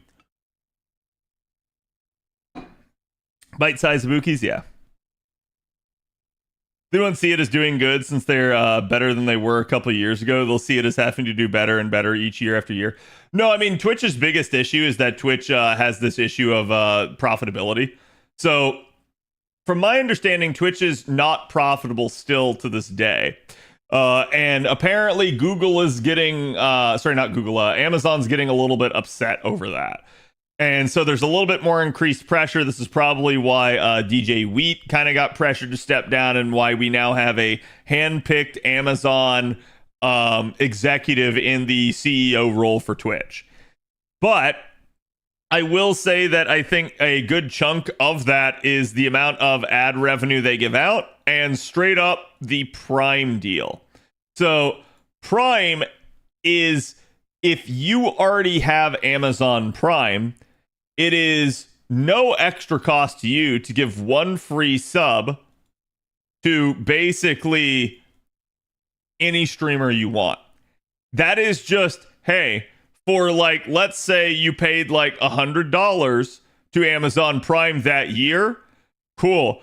For every single time you do this, oh, and Azubi, thank you for the sub on YouTube. For every single time you come in and you subscribe to a streamer, that was like $2.50 they had to give to a streamer. So you can do this up to 12 times a year. So not only is that degrading the actual value that Amazon gets from you paying them for Amazon Prime, but it's also just them having to pay streamers. It's not the biggest deal in the world, right? Like, if you wanted to consider even 10 of these would be, 25 at that point? Or am I completely off there? Yeah. So, like, at that point, like, if you only use 10 of your 12 possible primes, that's literally like, yeah, it's like 25 to 30 bucks a year, right? So, at that point, it's a good idea, and Gravex, thank you for the subscription as well. It's a good idea for them to kind of reduce that. And that's why you saw that they did reduce the price. It's why Twitch is also going like, hey, maybe we're not as profitable as we think, because Prime is by far one of the most like subscribed methods, right? Like, you've got like tier 1, tier 2, and tier 3 subs, and then you've got Prime, and Prime outweighs a ton of that. Streamers get a ton of revenue off of Prime. So there is just a ton of like payment that Amazon has to pay the streamers. But it's still of a really good benefit to them, because not only does it incentivize the streaming culture, but it also helps keep people loyal to this platform. So that's a big chunk of why they do it. But it's also a big chunk probably of why they're not as profitable. And there's other various issues with it, like probably a bloating headquarters with staff that they don't need, rising server costs and things like that. So it's definitely been issues for them over time, and you've seen them take various cost-cutting measures. But yeah, I do think it's an issue, and it's something that Twitch is going to have to deal with at some point. As a Scotty fan, I will bless your rolls. Thank you. I think Amazon Prime has to pay to be able to give out the free games they do. Perhaps. I'm not really aware of how that exactly works deal-wise. I assume depending on who contacts who, it's either Prime is having to pay money in order to get the game, or the game is having to pay money basically in order to get on Prime. And it probably depends on like the size of the game. If the game is small, the game probably has to pay. If the game is big, then probably Amazon has to pay them.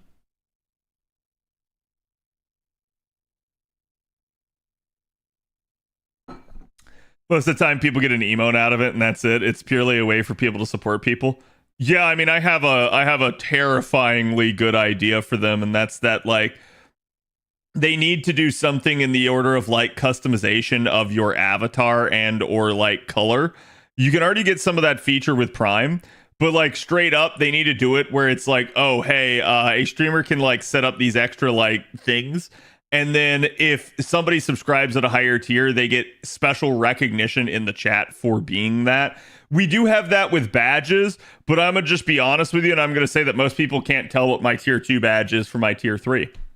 And that's very difficult, I think, for a streamer to actually be able to showcase. So they need to find another way of being able to do that.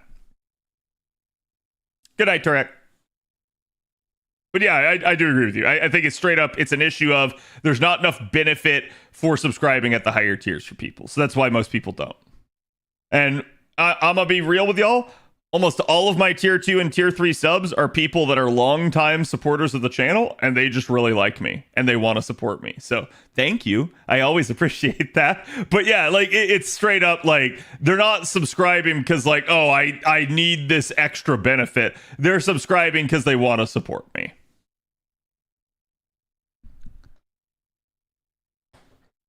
Some emotes are only for tier 2 and tier 3. Yeah.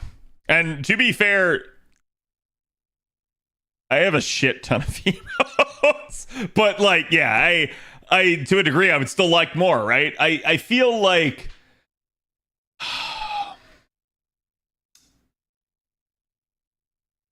I would really like to see Twitch give more on that end of things. I'm not saying they need to go like Patreon level or like YouTube level. I gotta admit, I'm not a fan of YouTube and how it handles its memberships, where like it requires me to, one, have to get approval, and two, I have to like set various parameters. That's why I set up my YouTube memberships exactly like I did with my whatchamacallit, with my Twitch subscriptions, because it's just like, I'm just like, look, I'm going to set it the exact same way. I'm going to set it at the exact same amounts. That way people feel like they're still getting the same value as they did on Twitch, right? Like, I don't want anybody to have to feel like, oh, they're getting a raw deal because they're on one platform or the other. And I definitely know I have stuff to work on in that regard. Do you think you will ever use up all those friend points? Yes, if they give us a faster way to roll out friend points. Otherwise, probably not. It's very difficult for me to roll out. I'd say usually during a campaign and with my life the way it is difficult for me to ever roll more than about 10 million at a time. Straight up. So like, yeah, this is basically 3 times that, right?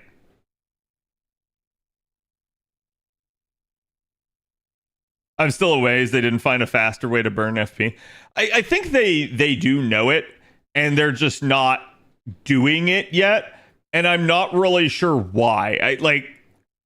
I hope that we see something here at 9th Annie. I have for the past like 3 surveys now complained about it, but we'll just have to see.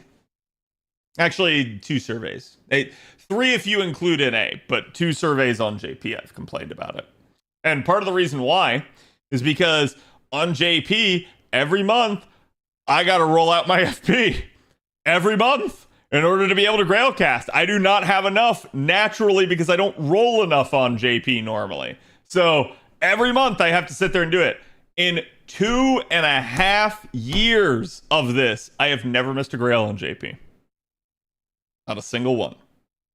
I have Grail casted every single time. And that is exactly why I can say, fuck FP rolling. It is so bad.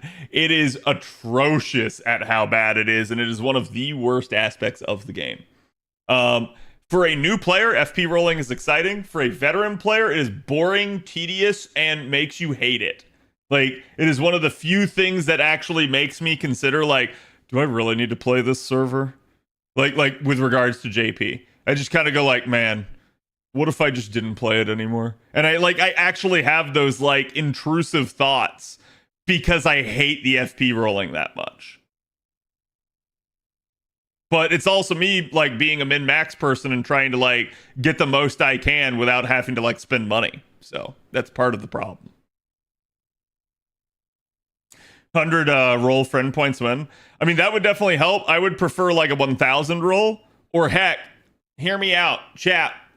What about this? What about like I go to press this button and it just rolls until my inventory is full? Kind of like, you know, if you guys remember like the 100 box lottos or like Summer 6, like it just keeps going. And until your inventory caps out, then you go clear out your inventory, you press the button, it just does it again.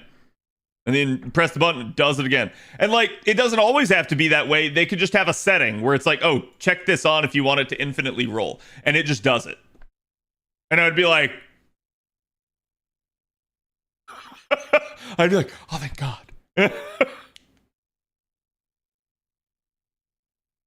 Dad, just give me half your FP, I'd roll it out all for you. Oh, I gladly would. If you told me right now that for the cost of like 16 million or 17 million of my FP, that you would roll out the remaining 17 million for me, you can have it.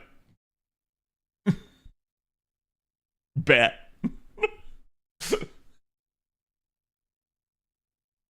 I don't want to spend hours to create a bomb. Yeah, usually, so I'm going to tell you this from experience, chat. If I am starting from 0 coins for that month, to get to 4,000 coins is the amount I need for 2 grails. It is usually about 4 hours. 4 hours of real time that I must sit there throughout that month just going, oh, shit, I'm full. Time to drag, time to delete, time to make some freaking stuff. Now, to be fair, I don't have all of my units FO'd on JP. In fact, just recently on JP, if you guys want to go look real quick here, you guys can see I'm about to start hitting some milestones on JP. What do I mean? Well, let's sort this list. Hold on. Did I go into the right one? No, that's the skill one. No wonder. Let's sort this list by sabers, and then let's sort it by people that have attack 0 to 99 to 999. So these are people not at 1,000, right? Look at that. That's all I have left. Switch that to HP. So I'm done with all of the HP foes on my sabers. Several other classes are getting close. So like straight up, yeah, it's a thing. Eventually, when you get done with all of your foes, all of your 3-star foes that you get from the FP rolling, you can set to auto burn. And that will speed up the process. That is less times I have to stop and deal with inventory issues. So that absolutely will make it go faster. But yeah, it's ridiculous. It should not be the case. What happened to your emergency rare prism Daeon? I decided not only that I didn't need it, but I also combined it, and now I have NP5 Daeon on JP.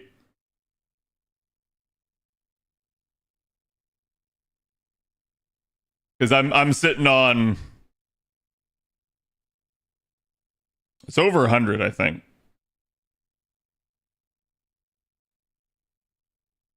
Yeah, 116. 116 rare prisms. That's actually more than my NA has right now.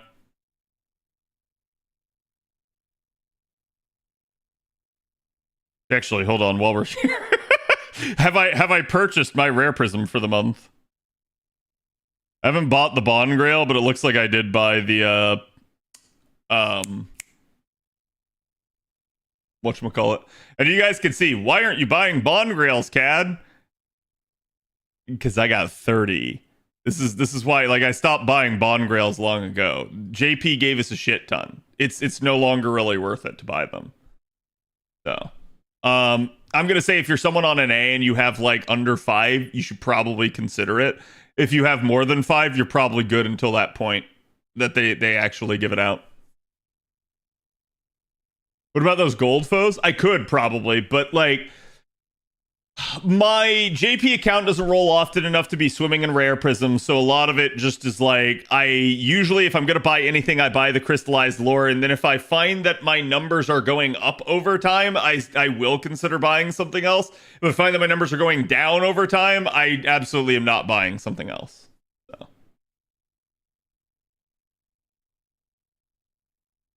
They give it with class score? No, it's well, wait, was it? Was it with the Ordeal Call prologue? I'm trying to remember because I can never remember when it actually like happened. It was okay.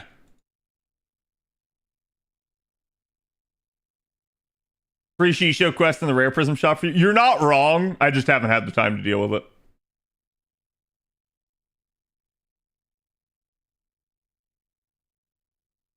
Did you spend all teapots before expired on NA? Yes. Yes, I did.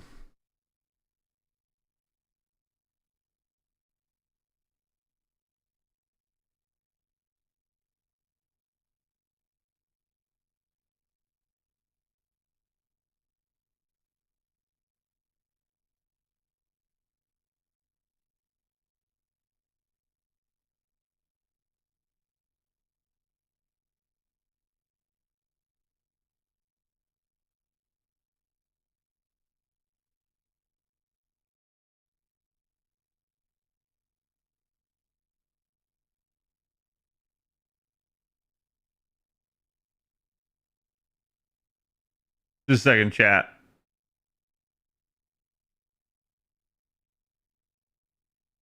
Yeah, Summer Scotty rolls are tonight at reset, but I'm not going to be rolling until tomorrow. Because I'm usually not up until reset.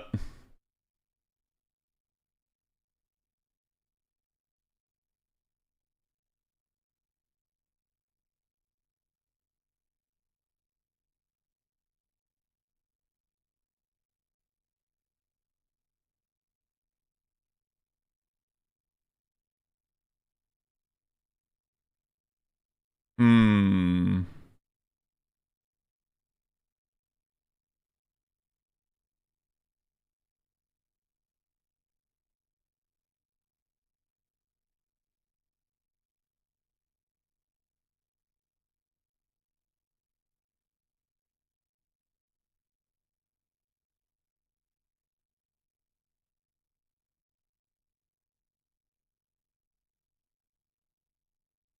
Rolling tonight? Nice.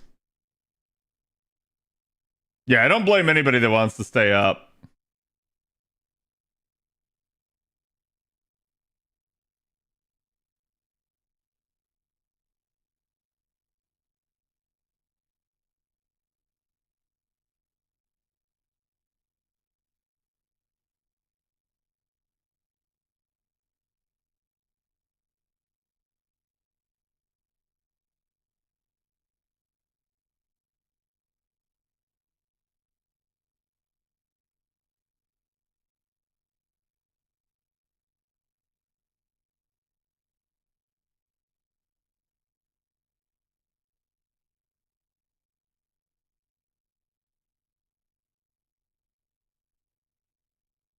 Wait a minute.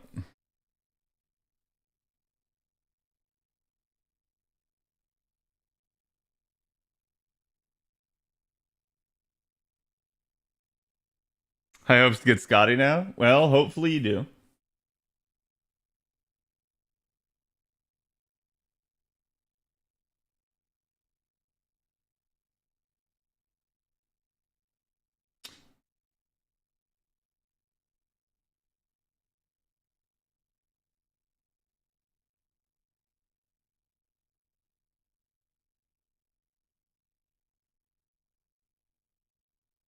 Yeah, sorry, Chad. I'm trying to make sense of the hieroglyphics that that Avalon sent me.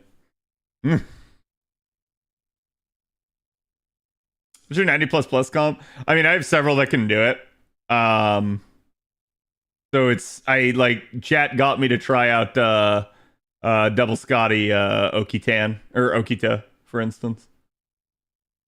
And I might stick with that. Since I like using my Okita.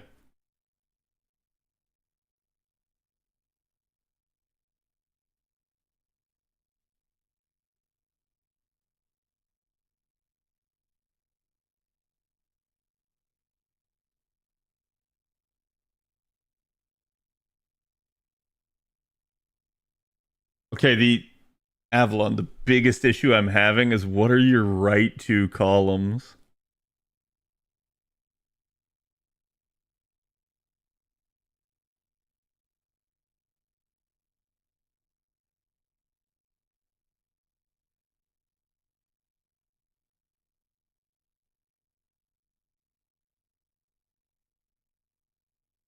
Yeah, the two columns to the right.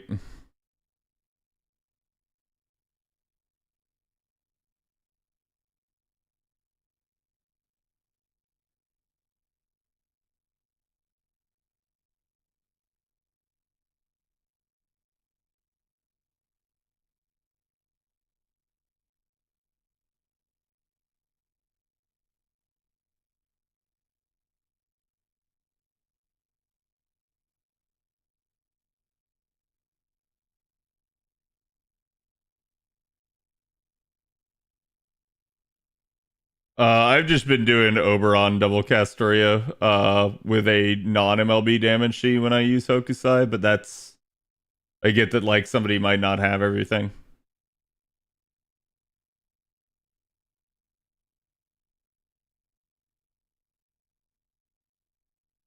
If you don't have non-MLB damage sheet at the moment, you probably should be considering Oberon. Or just saying, you know what, maybe I don't care if I 3-turn.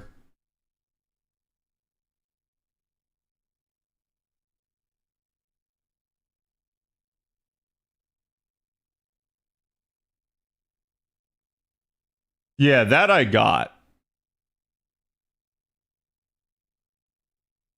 Okay, let me circle this for you, Avalon.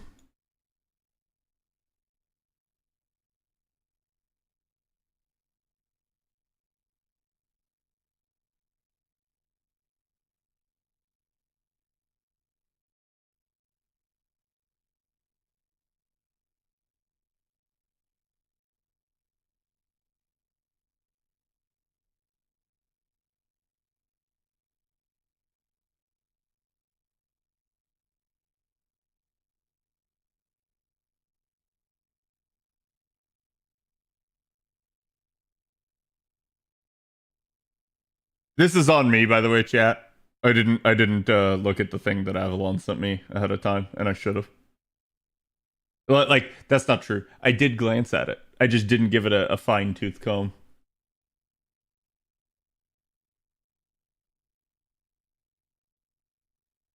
Okay, okay. I got you.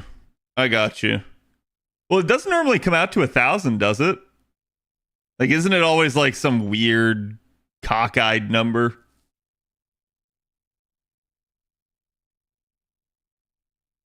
Is it? Okay, I didn't realize that. That must be something only for a damage she then.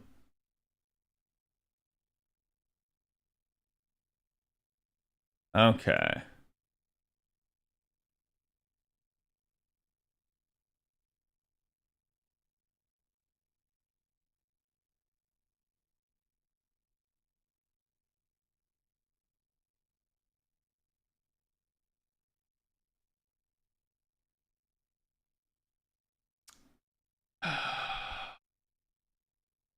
Ugh. Avalon, how long would it take you to add another column for another craft dozens?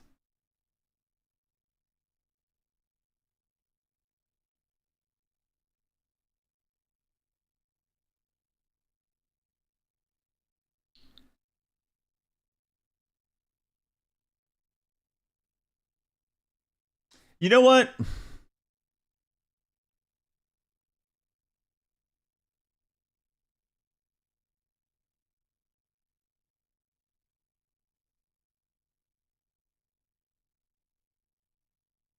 Hmm.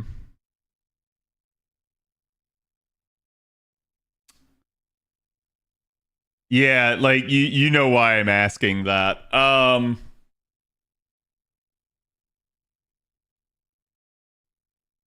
We'll save that for another video. How about that?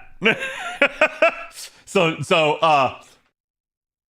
keep that in mind. If you want to do the legwork now, go for it, but we'll save that for another video. Okay. So you'll see why in a second, chat. I got a little bit of prep I need to do with y'all here.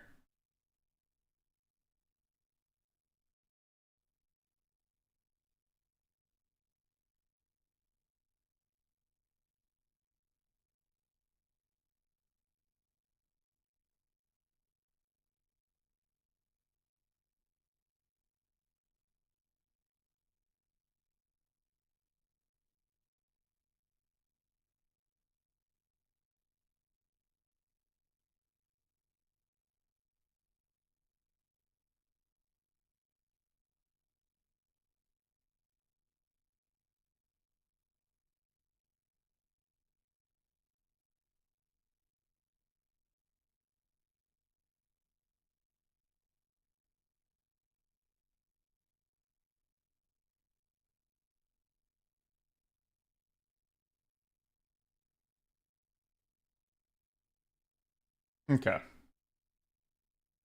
And thank you again, Avalon, for this.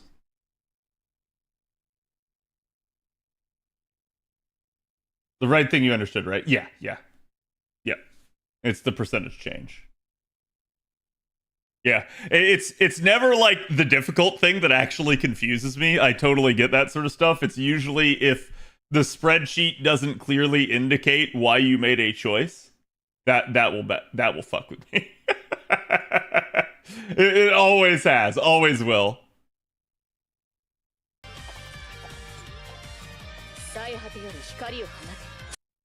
Okay.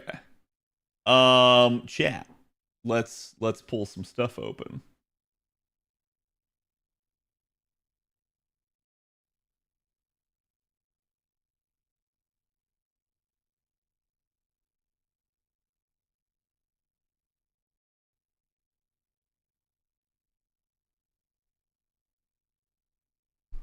Okay.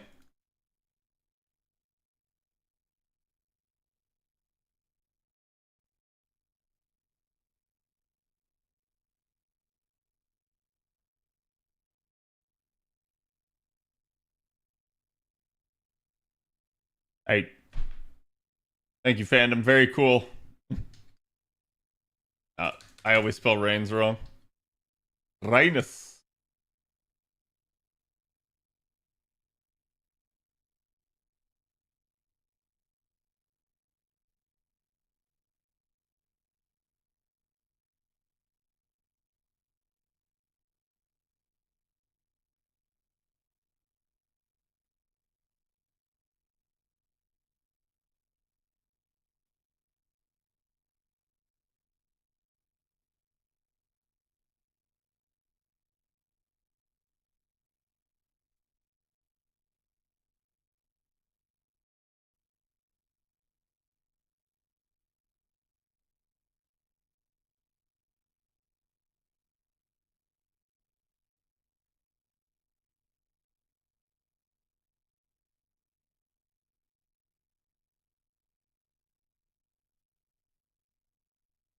Wait, really?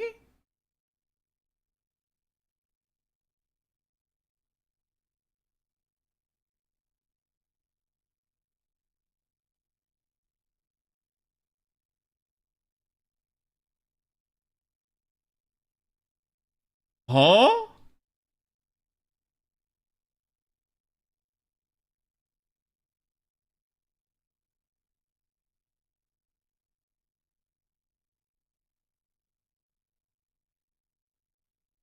Really?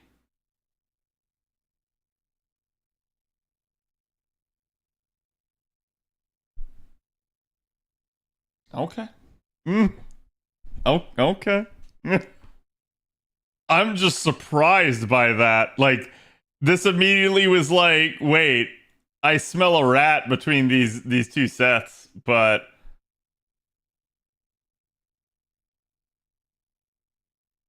yeah, that I get. That I totally understand. I just that is so nutty to me, right?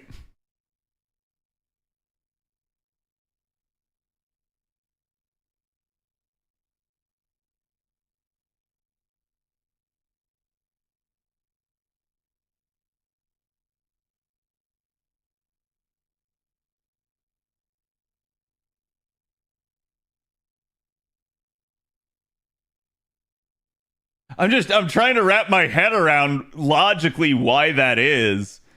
Um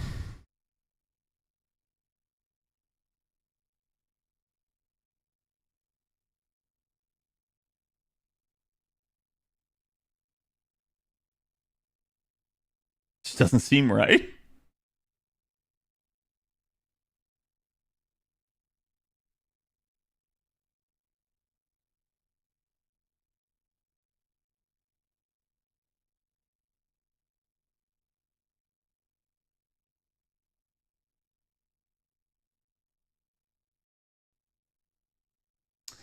Yeah, he only brings that, but you're still comparing 40% attack versus basically 30% NP damage, but it's doubled, so it's literally 60% in that instance. So usually all things equal, these two are not the same, and that's why I'm struggling to realize why it would be the exact same number. Particularly when we have a power mod in play.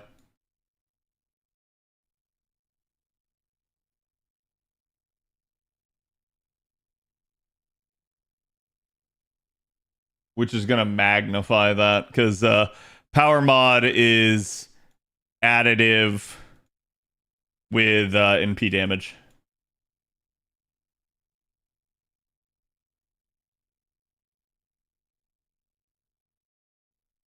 So it just must be that basically it's the perfect percentile where essentially the extra NP damage here in combination with the power mod is reaching, like let's say X, and then maybe like Y plus basically the extra percent scaling on her attack is somehow equal to X. Which is that's fucking nutty. If that's the case, it's random and it's bizarre and it's wild that it is. But sorry. Anyways, chat, let me explain so that you guys don't go like, what the hell is he talking about, right? We're gonna be making a video here, and I wanted to quickly talk about Black Grail and the essence of that and how necessary it really is. Wait, did you assume MLB Black Grail or just normal Black Grail here?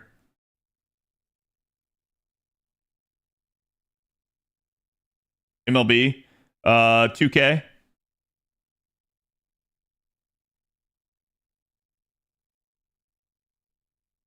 Does it there? Does it? We're here.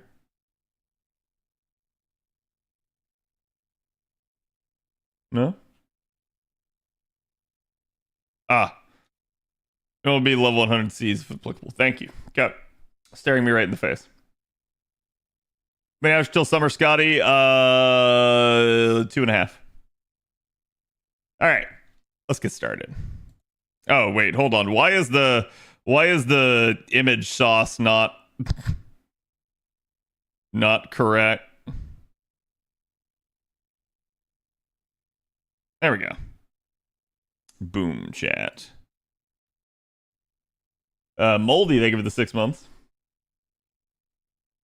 Kind of speaking in Moonrunes? Yeah, no, I mean, don't worry. We'll zoom in on this a little bit as well, because I know that this is going to be somewhat difficult to see.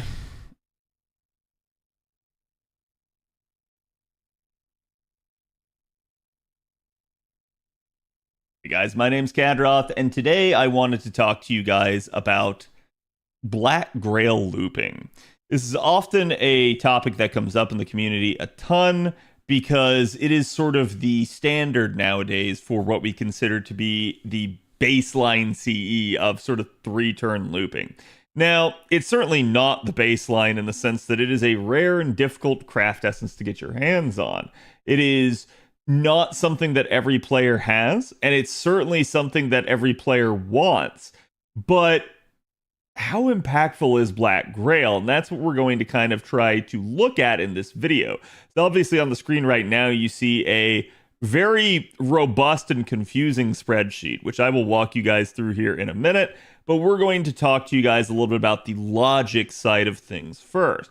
You see, Black Grail is just bar none the most powerful craft essence in the game. We definitely have situations where another craft essence might be more useful, or certainly have the ability to maybe even exceed it in the right set of circumstances. But usually that's why we will call it like a baseline in that sense. It is just the one that we can de facto default back to, and we know that it will always be useful unless there is some sort of like fight specific challenge shenanigan going on. So Black Grail is a craft essence that a lot of people want, and a lot of people, obviously strive to get at MLB. Most of you guys did participate in this Annie that just happened on NA, and you should have gotten a free craft essence pick. Some of you will have taken Black Grail. Not everyone, and that's okay if you didn't, but I am going to say that obviously for those of you guys that did, Black Grail is just a very strong and powerful craft essence, so congratulations. You probably have either a newer or more robust version of Black Grail now in your inventory. So what makes Black Grail so strong is a number of things. To start off with, at MLB, it is basically the highest modifier that you can get in the game off a craft essence, short of something like a damage bonus CE during an actual event. Right now on NA, we actually end up having the damage bonus CE for summer, since that event is going on at the moment, and so we can kind of compare it a little bit to that. But even if you only have the one copy, you still end up getting something like 60% extra NP damage. This is just going to make all of your NPs hit harder. It is certainly very, very powerful. The downside is you do get a demerit where you lose 500 HP a turn.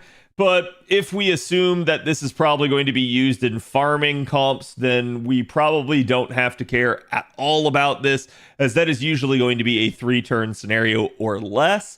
Definitely not something to be concerned with about the 500 HP per turn.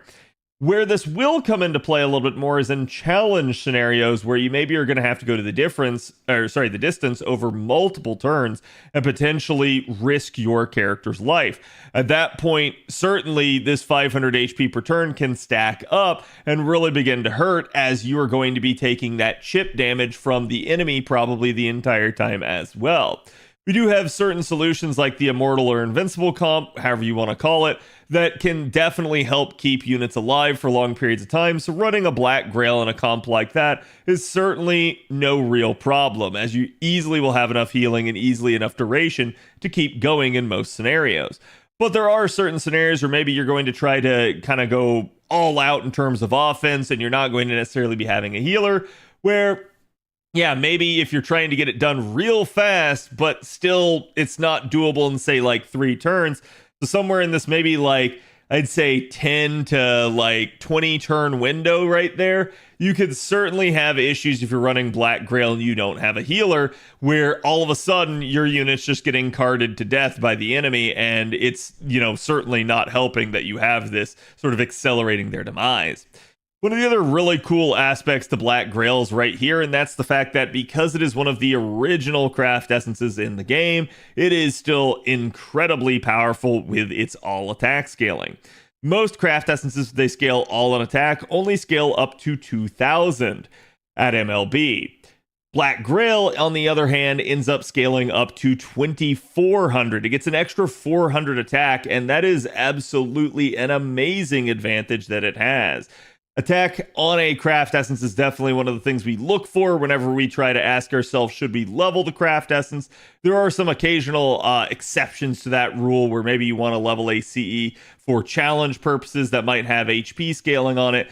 that can certainly be the case, but usually this game is an offensive meta, and you want to 100% focus on leveling craft essences that enhance that meta. So having an all-attack scaling craft essence and having it scale beyond what the norm is certainly a feather in Black Grail's cap.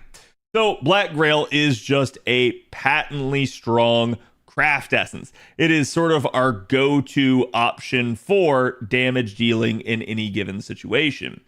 We also have several other craft essences in the game, though, that, we'll call them the 50% welfare CEs.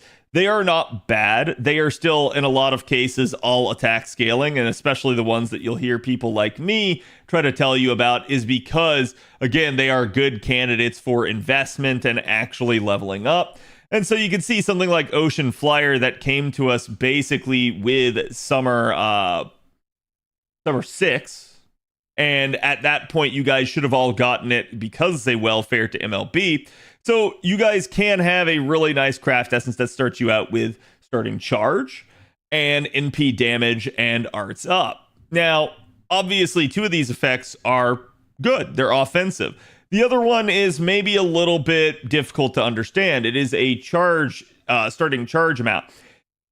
Now, over time, we've seen the evolution of charge where, especially the early days of FGO, charge was 100% equal to damage to some degree. That is to say, having more starting charge equated to you being able to convert that into damage output, assuming you could manage to get somebody to their NP, either in some sort of like forced way, or again facilitating a loop to allow them to get back to another NP and allow them to fire off even more damage. So this is where charge originally had always sort of meant, hey, the more charge you have, the more damage you're going to get. But we now exist at a state of the game where there is a ton of charge flying around. Not only do units have a ton of charge in their kits, we also have a pin skills, and we have supports nowadays like Oberon that can charge units by up to 70% rather than what used to be the cap of 50%. There's definitely a lot more charge to be had, and some units as a result of this almost have too much charge. Now, I've talked about this in a prior video that got very mixed reception, but the concept at play is that you can actually have so much charge that it just becomes wasteful and you don't get any benefit from it. It doesn't actually confer itself or transfer itself into more damage. That is to say, you can't utilize it to some degree. Thankfully, there's not very many units in the game like that manage to be at that point, but there are still the occasional ones. Still, I think you'll see over time, this is definitely something to be concerned with, as we have always the possibility looming in the future of maybe another Oberon type character coming in eventually, and then maybe all of a sudden you have two 70% charges in the game, allowing just from a triple support setup you to have 210% charge just from the supports. So that definitely would make everybody capable of 3-turn looping. It would mean that a lot more units would be able to start from 0, and starting from 0 means that all of a sudden you get to tap into Black Grail. And this is where, again, this concept of charge not necessarily equaling damage all the time anymore comes from.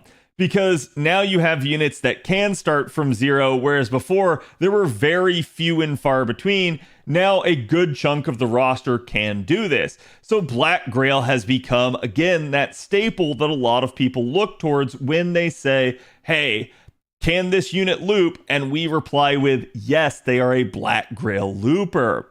That usually is an indicator that they are not only a looper, but they are quite a good one at that. They have either a lot of charge in their kit or the capacity to maybe refund and keep looping going depending on the node structure.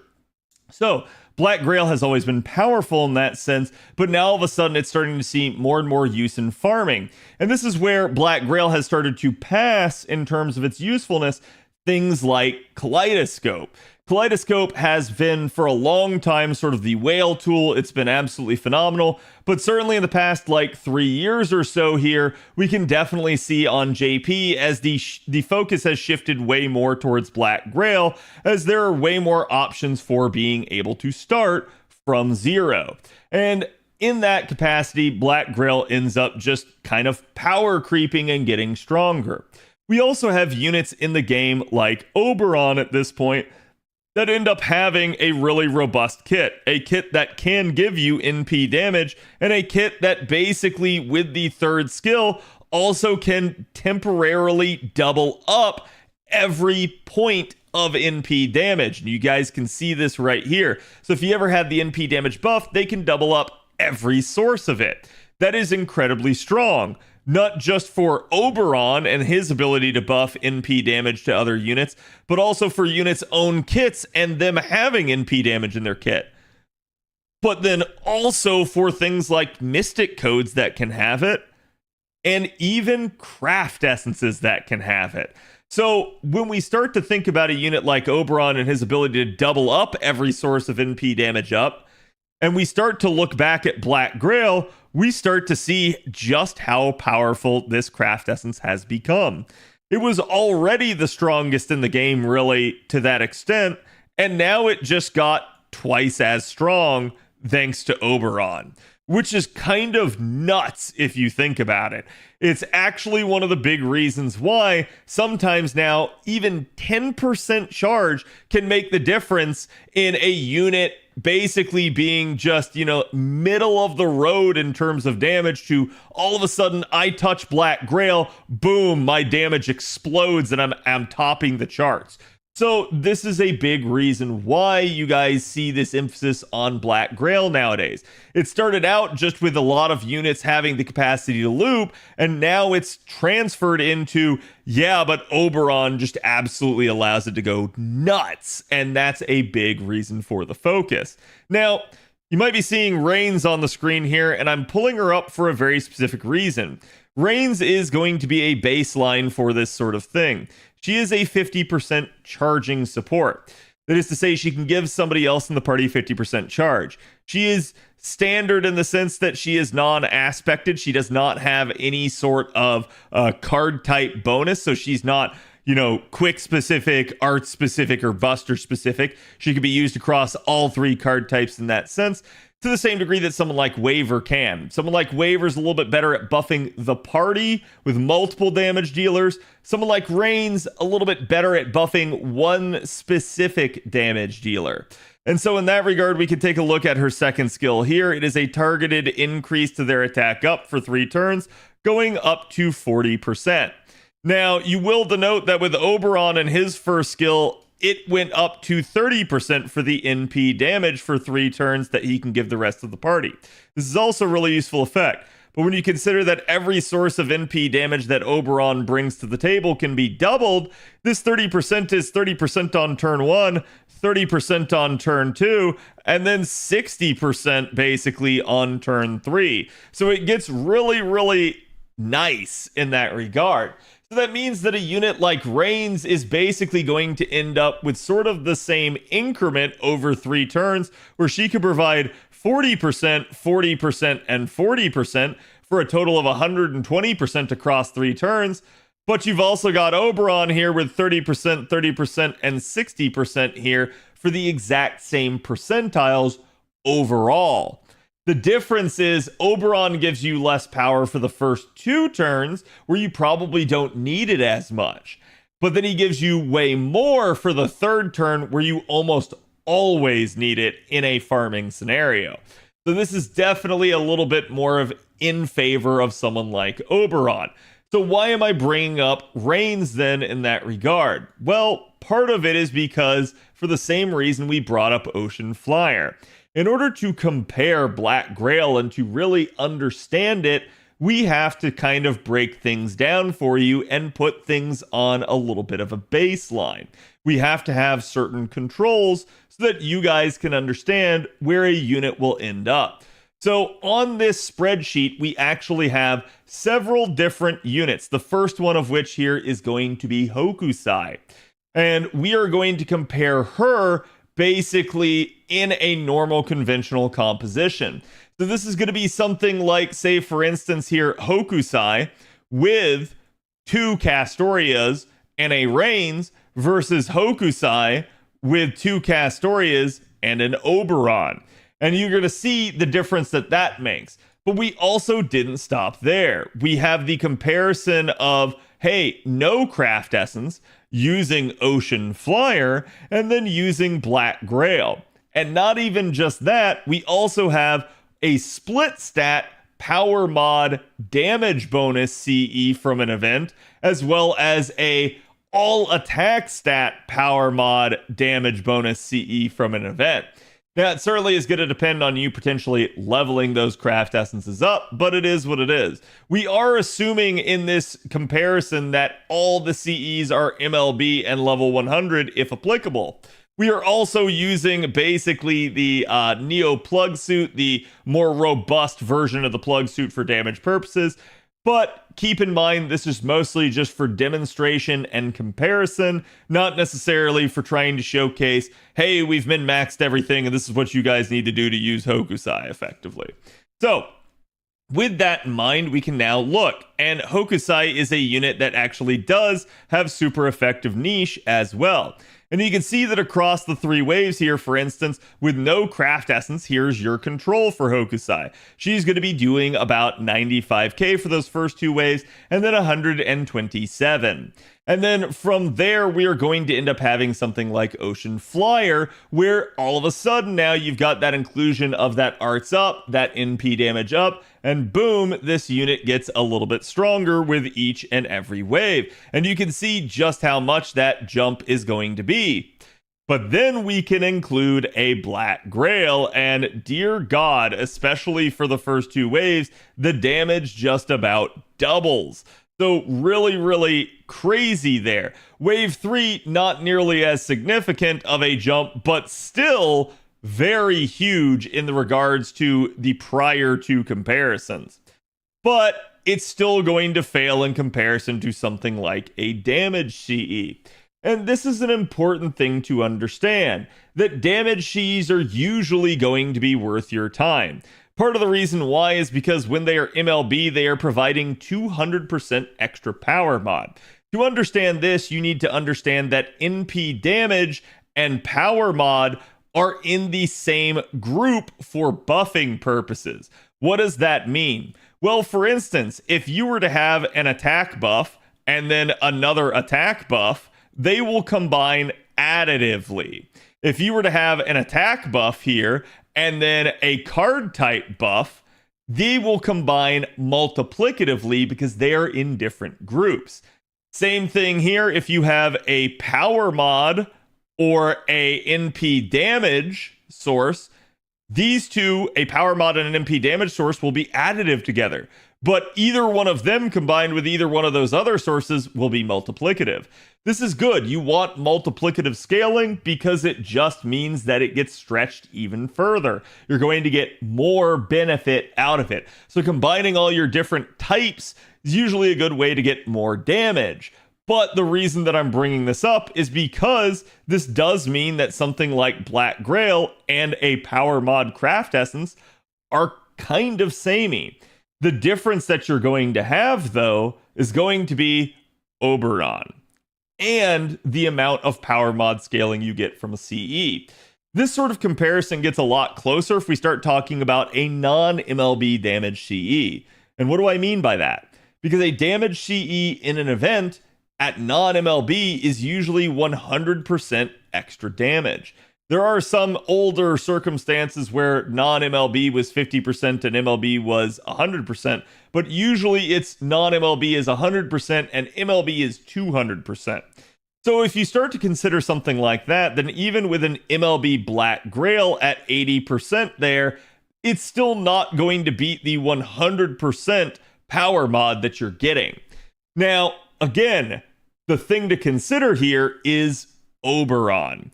If you include Oberon, this 160% now NP damage up would certainly be greater than the 100%, but it would still not be greater than the 200%. And that's an important thing to understand. That yes, the event damage CEs are incredibly powerful and worth using if you have your opportunity to do so. But this is coming at things from a damage concern standpoint. So we're going to logic check this a little bit here too. Consider the fact that if you can get away without running a damage CE or even a Black Grail and maybe take another drop CE in an event, you're getting more AP efficiency rather than more damage efficiency. So if you can manage to get away with it and still clear the node, that is usually your best choice. The reason that this is going to become a more sensitive topic is because of 90++ content as we start to look towards a lot of these being during events and a lot of them having damage bonus CEs. This is where a lot of people are going to have to start considering, what do I do? Now, I do have a video talking about how to approach 90+ versus 90++ nodes and how to kind of think about that and what your goals need to be. Definitely go give that a watch, and I'll talk about it a lot more there.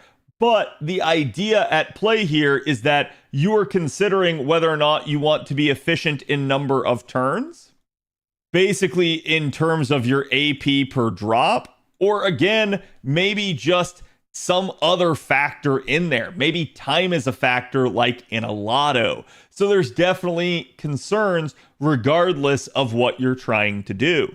But that's where your choice is going to come in for, do I just run with a normal event drop CE? Do I run with the event damage CE? Or do I run with something like a Black Grail? Well, if you're using Oberon, for instance, in this set of circumstances, we can go look at his comp now.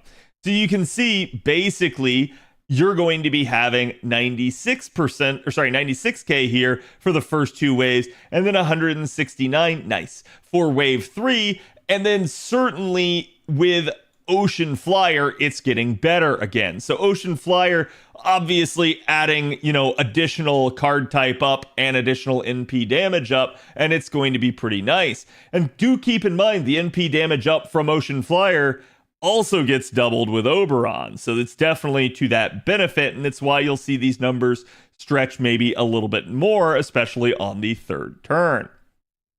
And then we end up having Black Grail. Now, the Black Grail numbers balloon. Why did they balloon? Why is it almost double here when, if we compare back to the Reigns comp over here with Black Grail, they didn't? And the reason at play is because, again, Oberon and his synergy with Black Grail is disgusting. So he adds a ton of extra damage there. But you can see, yep, even with MLB Black Grail and 2400 extra attack, it is still losing to a split stat damage CE. Now, I'm going to say this. This is close enough that it's not that big of a deal. A lot of people, depending on the event, will not bother to level their MLB craft essence very much. So in that regard, you could certainly see a scenario where Black Grail would exceed the split stat CE, and it would not be that big of a deal, because you're far more likely to have your Black Grail at level 100 than some random CE you just MLB'd from an event. Certainly, if you're somebody that has craft essence bombs lying on the side and can quickly level the craft essence, this can be used to your advantage. And one of the best places to do that sort of thing is going to, ironically enough, be in a lotto.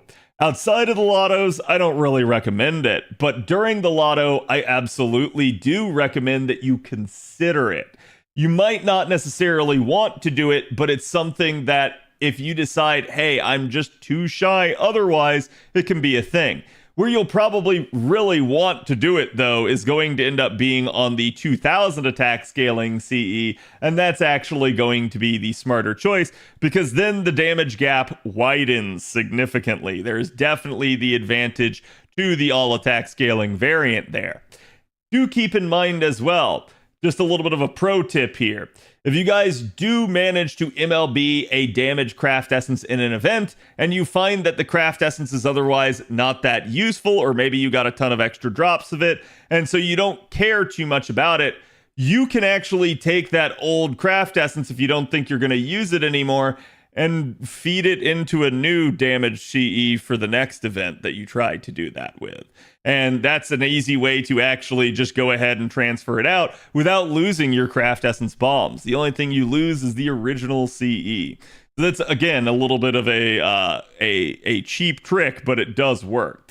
So obviously in that regard, we can see a ton of extra scalability. But now over here on the right, we have comparisons for Oberon versus Reigns. This is your percentile comparisons and the difference between them.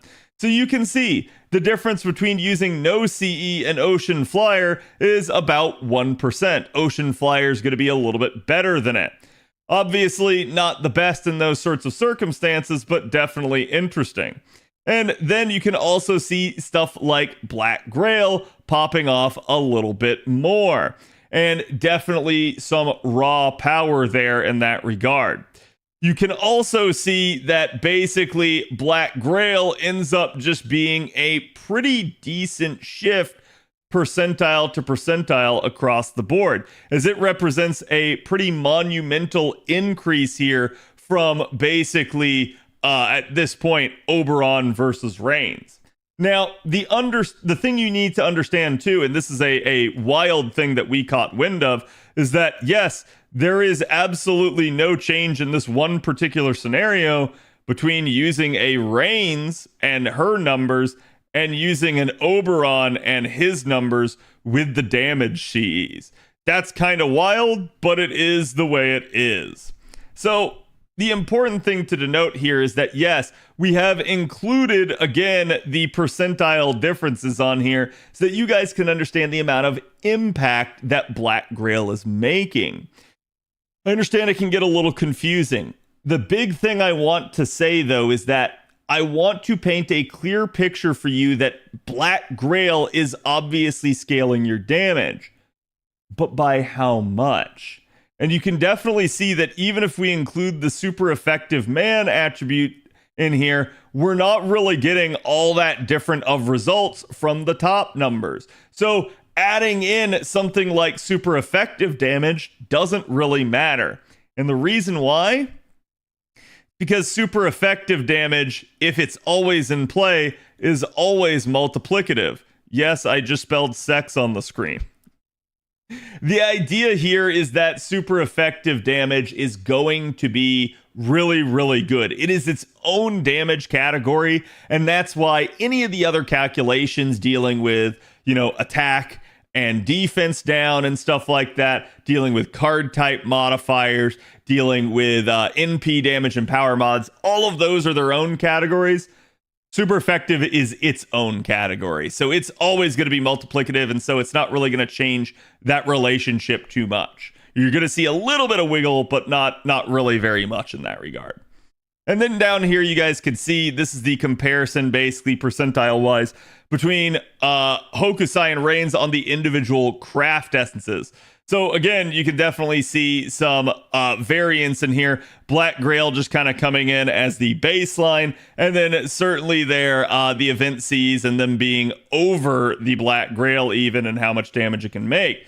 But then as we go over to the Oberon comparison across the various comps, you can see, particularly for Wave 3, there is not a huge spike in damage. And that is definitely an interesting thing, because it does mean that no matter what, you can rely on and fall back on an MLB level 100 Black Grail, and it will still be competitive. Even if it's not doing the best damage, it will still be good. So it's an important thing to understand in that regard. Now, as we mentioned before, a lot of the problem is going to be 90++ content and whether or not you even take one of those types of craft essences versus just taking another drop CE and maybe still managing to 3-turn, or managing to just say, I don't care about 3-turning and I'm just going to be as AP efficient as possible. Those two things are always going to be your prerogative, and it's going to depend on the situation as to which one's better. Still, I'm going to tell you that at the end of the day, this is definitely an interesting thing to see, and it's also interesting to see the raw impact that something like Black Grail has and the increase it has over basically any other craft essence. It is functionally going to be doubling your damage over not using a normal craft essence. And we didn't just stop there, we also included a couple other examples for you guys. So right here, you guys can see Space Ishtar. Now, the advantage that someone like Space Ishtar is going to have is that she has a damage dealing overcharge effect on her NP. What do I mean? That means as her overcharge stacks scale up, you get more NP damage up, which is really, really nice. It's also got a 3-turn duration, which means that in a 3-turn loop, these stacks keep applying and basically stacking on top of each other. So definitely you're going to get more damage there in the long run. But that also is going to favor a unit like Oberon, who is going to manage to, again, be able to double any source of NP damage up. Obviously, it's still going to be more damage for something like a Reigns comp, but it's going to be doubly so more damage as an effect for an Oberon comp. And this is where, again, if you actually start to compare the two, you're going to be able to see something like, say, for instance, in the Black Grail comp, an actual pretty marked difference here by a significant margin. So you've got 569 versus 374 over here. I know it's a little bit hard to see as I've zoomed out, but again, your numbers here are absolutely indicating that Oberon is having a huge effect. And that's the big thing I wish to show. Obviously, you have an impact from something like Black Grail, but how much of the damage number is actually coming from someone like Oberon being present? And when you have a unit like Space Ishtar that has that stacking NP damage up every time she NPs, a unit like Oberon is just going to see this as a field day. And that's why you can get such dramatic increases, particularly on Wave 3, where Oberon really excels. So again, you're going to see that somebody like Reigns is basically going to be outclassed in that regard. And it's going to get a little bit worse than, say, compared to some of the other percentages where you didn't have a stacking overcharge. So again, Oberon in each one of these scenarios is basically going to be adding damage output. But the thing to keep in mind is that basically between something like Ocean Flyer and Black Grail, we actually didn't have that huge of a jump. Where it really came in was the synergy with Black Grail and Oberon. Oberon is what's absolutely making this jump more massive, and you can see that right here. As again, any source of NP damage up, he's just going to keep magnifying and making stronger. And this is also why, as you start to compare the various comps over here, you can see that the percentiles are really not that crazy and actually still somewhat similar to how they were with the prior unit of Hokusai there. Next up here, we also have Tez. Tez is another power mod unit. So this is going to be another interesting option here, as again, we already mentioned that power mod is in the same category as things like the damage CE, or again, things like NP damage up. So this is where Tez having that extra power mod's interesting, because Oberon can double up every source of NP damage, but he can't double up any source of power mod. So in that regard, the power mod's going to be there, but it's going to stack additively with Oberon versus multiplicatively with somebody like Reigns. Obviously, that's not exactly the way it works. There's definitely a little bit more raw math to that, as the way you can view it is more as like a pool of each of the individual amounts, and basically the one that has the least pool in it will gain the highest effect from increasing it. It's a better way to think about it, but either way, between these pools, they multiply with each other, and within them, they add to each other. So that's how your damage ends up getting calculated. But yes, usually whichever of the three major buff types, either attack, up, or defense, or again, card type, or again, power mod and NP damage, These are sort of your three major groups. The fourth one over here being super effective, but since super effective is only on NPs, you don't have any other way to add to it. So at the end of the day, that is just kind of a known quantity and is going to be set. You're either going to get it or not. But you can look at something like this and try to strategize how you should actually structure your comp and what would gain you the most benefit. So for instance, if we start to look nowadays at a lot of these, say, Koyan Sky and Oberon comps, there's a ton of card type up, a ton of NP damage up, and basically getting a lot there. That usually means that adding attack up to a comp like that is actually going to go a little bit further than it normally would, because it's likely to be the smallest pool for what you're already getting stacking damage from. That means it's going to scale a little bit harder at first until it begins to catch up to some of the other pools with the amount of buffing that you're doing. And that's a good way to think about it. Again, I do go over all of this in one of my older videos. It's called basically Buff Stacking Explained, and I highly recommend you guys check it out. I talk about the relationship of all the buff types and how that works, including the damage formula if you guys ever need to know more. But the idea at play here is again going to be that Tez is a power mod unit, and not just one, but two. He has the capability of getting even more, and just to kind of keep this relatively succinct for video purposes, you guys can see Oberon still having a really, really nice impact in terms of the scaling versus somebody like Reigns. And then definitely, though, when we start adding in the power mods, all of a sudden, the amount of change that that's having is lessened. You're not actually getting as much benefit. He's still stronger and still the better choice, but it's closing the gap due to that better scaling with someone like Reigns' attack up. So it's interesting to see that even though Oberon will provide significantly more damage, the gap actually lessens the more power mod you begin to include in there. And doubly so in the sense that you can actually begin to see some impact over here on the true power mod side of things with a damage CE. So how essential is it to have something like Black Grail, and do you have to loop with it? It's obviously going to provide you with more damage. That damage may translate into overkill hits. Overkill hits increase your NP gen by roughly 50%, but you're not going to get that with every hit of an NP. You're only going to get that with every hit after the enemy dies and the hit that actually kills it.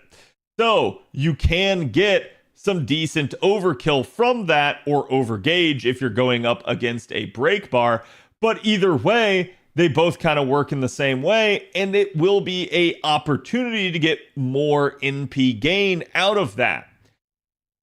But it's probably not going to be more than necessarily taking a better craft essence to facilitate NP gain. It can depend on what you're doing, but this is where a lot of people just go, you know what? It's probably just better to go out of the way to get more damage to make sure that I kill. And that way I'm going to be doing just fine. But if you don't have that craft essence, if you don't have that MLB Black Grail, you can still get away with other craft essences, for instance, like Ocean Flyer.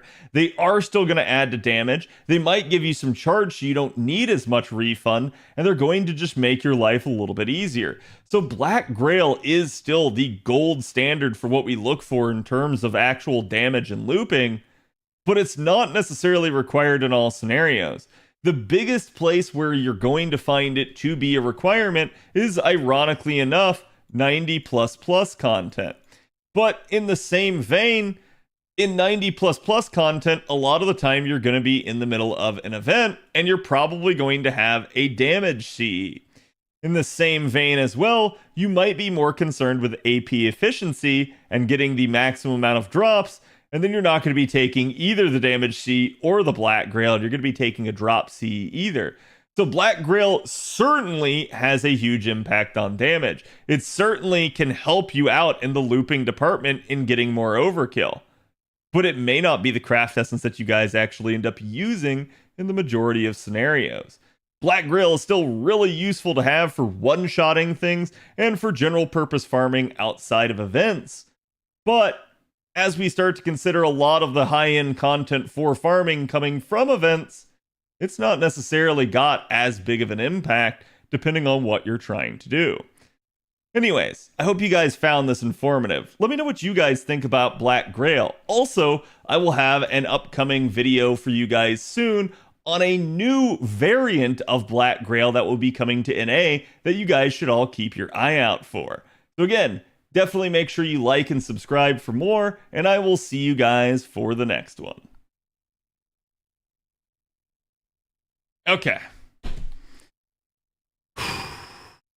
Good chat, bad, good, bad, good, bad.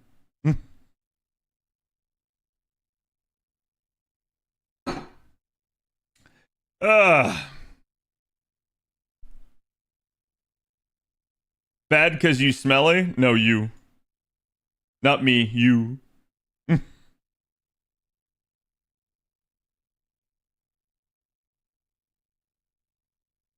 It was educational.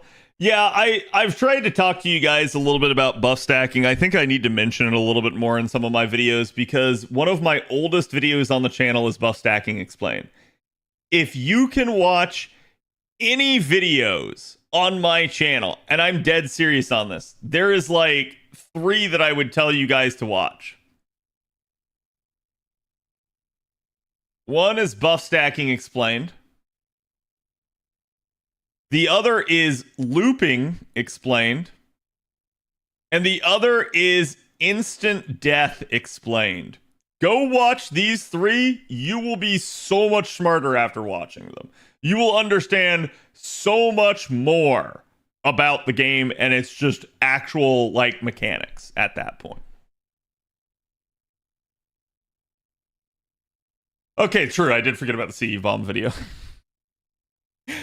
Unfortunately, I do have a lot of videos like that. I have a lot of videos that are really, really good. Some of them are old. People have asked me, am I going to update them? But the vast majority of them are still 100% accurate and still really, really good.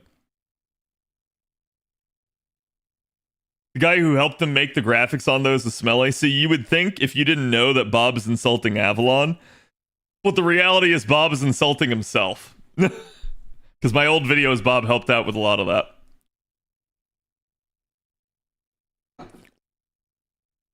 I have a lot of videos that are really, really good. No, I mean, I probably should talk about this. Like, my channel is only at about 17,000 subscribers, which is good. That's not a bad number. But, like, I know there's people in the FGO, like sphere of things that have way more. The thing that I'm going to take pride in more than anything else, yeah, I might not have that many subscribers, but I got a shit ton of views. And it might not be apparent whenever you guys watch, like, say, my servant analysis videos. You might go like, oh, man, Cat only got anywhere from, like, 3,000 to 10,000 views on that. But some of my older videos, they just keep going. They just keep going. And they just keep feeding that view counter over and over and over again. Cat, have you shared that doc? No, I mean, I'll probably link it in the video itself, and I'll probably put it in the Discord. And again, major props to Avalon for coming up with this. To be fair, I've always wondered how you don't have more subs with how informative your content is. I don't really know either. I can only assume it's that maybe either people like sub and then unsub, or maybe people just don't like how long some of my content is. Whereas on the flip side, I've had a ton of people that are like, oh, bro, I fucking love how long your content is. Thank God. It gives me something to watch all the time. And I appreciate those of you guys that feel that way. But yeah, like, I definitely have thought about, like, you know, making, like, shorter TLDR versions of a lot of my stuff. They're super useful. Yep. I was thinking about graphs, but that looked wrong. No, never make graphs. People are confused by graphs. Actual raw percentage numbers this is why I told you to focus on this. This is way easier for people to understand. It's definitely a little bit spicy with people being able to understand this. And I think actually, I think on the very first one when I was over here, I think I misstated something. So I'll have to go back and watch that part of the video. But very quickly, I grabbed onto it while I was recording. So that's me. I watched the full 40 minutes. Good. Thank you. I appreciate that.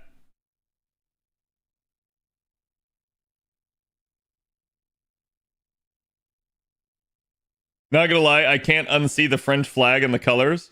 Wait, I mean, it's red, white, and blue, so that could also be like America or Russia at that point.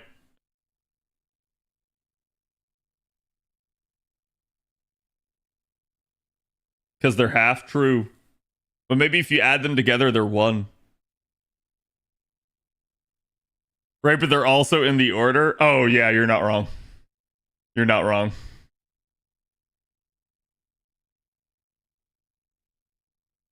I was not like, I assume chat's talking specifically about this one like part right here.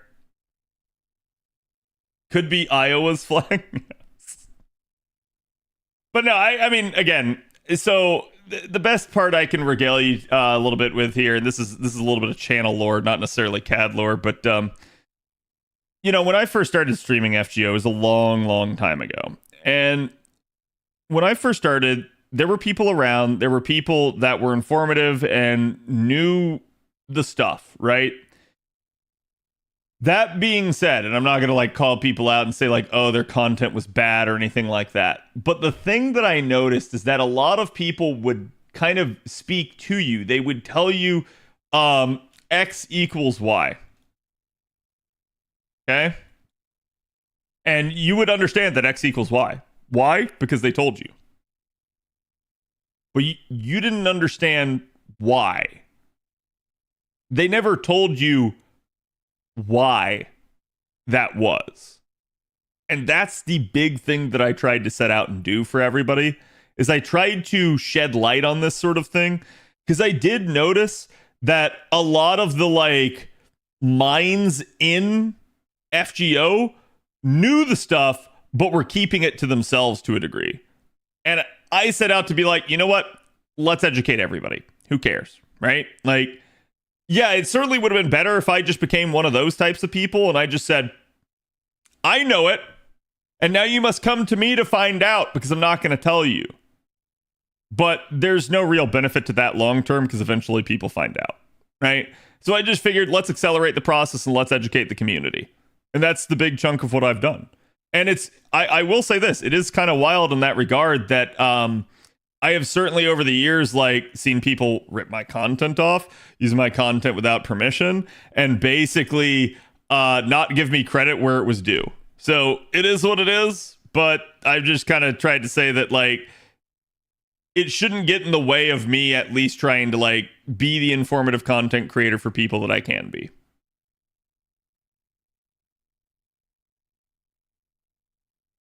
When math comes into play, my brain shuts off.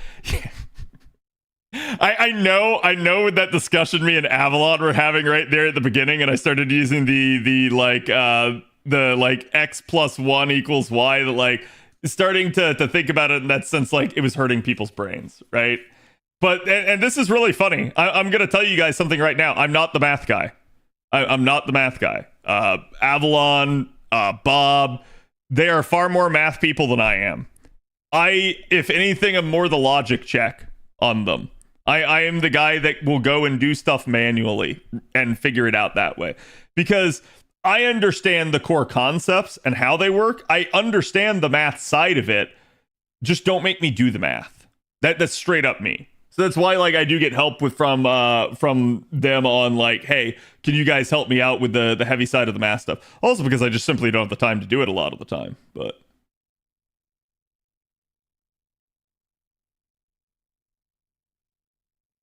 are there right now that are as informative as to go to the root of how the game works anyways? Not very many, unfortunately. There's definitely people that know, and I know several that do know, but they are either, one, not telling you, or two, they're very much in a similar boat as me, where they're probably not nearly as popular as known about. Like, I know a lot of the Atlas Academy guys know their stuff, and that's because they're the people that are data mining the game. And so they're usually on the smarter end of things. I can definitely say that, like, I've seen some hot takes from people that I know are smart that I just completely disagree with. But I'm dead serious on this. I think this is just one of those things where it's like, great minds can think alike, but great minds can also differ. And it just is how it is. So you just have to chalk it up to where, like, okay, certain things are a matter of opinion versus certain things are more of a matter of fact, right? And it'd be the same way as like me sitting there talking with Bob or Avalon about any random mechanic in FGO. We might be of the same mind, or we might have completely different takes on things. It just happens.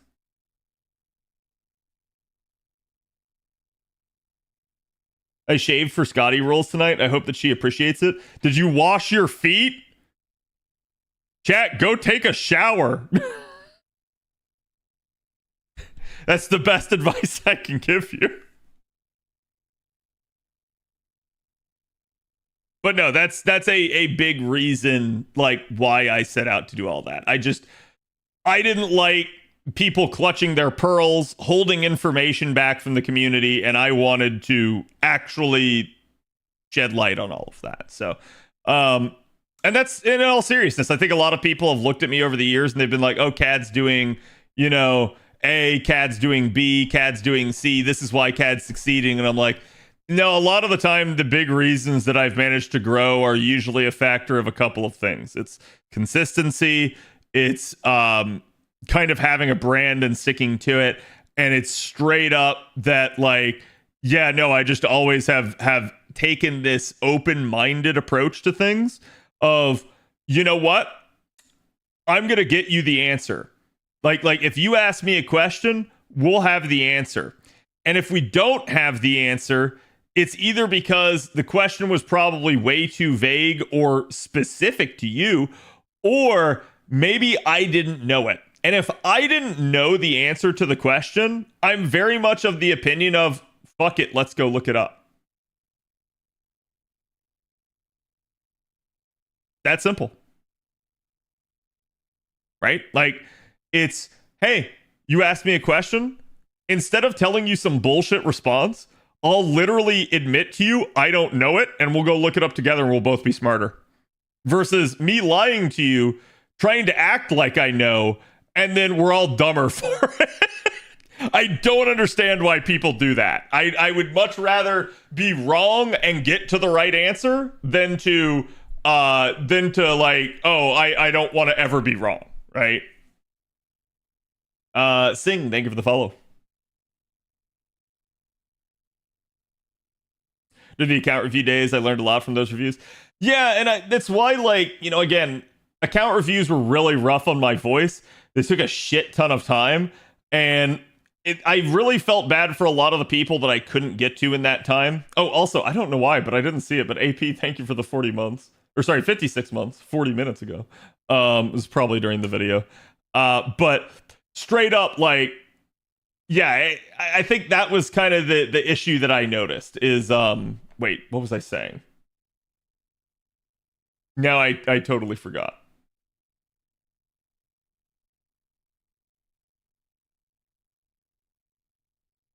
Oh, yeah, the account review stuff. So basically with the account review stuff, like, I resolved myself to not necessarily wanting to do it because I couldn't do it in a way in which I could get to enough people. I frequently saw people commenting like, oh, he's just not going to get to us. Even doing it multiple days in a row. And so that's why one of the big things I tried to do is I tried to instead go, you know what? Okay, let's record a video. Let's get that out. Let's put that out there. And I'll let everybody know how I think about things. And that way you can kind of apply the same steps to your own account. And it should allow you to solve. It should allow you to be able to go, what should I be working on? What do I need to do? The one thing that you can't do that I might be able to do is probably having general purpose, top of your head knowledge of any given servant. That is something that only comes with experience of playing the game. And I'm not saying that like, oh, chat, you're so stupid, you don't know all the units off the top of your head. No, it's more like me saying that, like, especially for a newer player who's struggling and trying to figure out what to do with their account, they're not necessarily going to know which units they maybe need to be focusing on. That is difficult. There's not anything we can do about that sort of thing.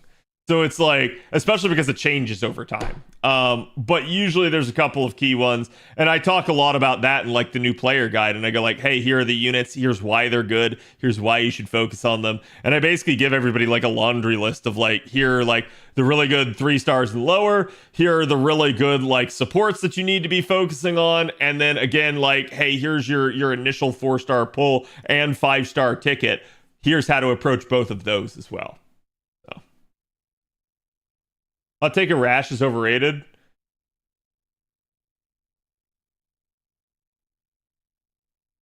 No. I still don't think a rash is overrated. Rash is still really, really good at what he does.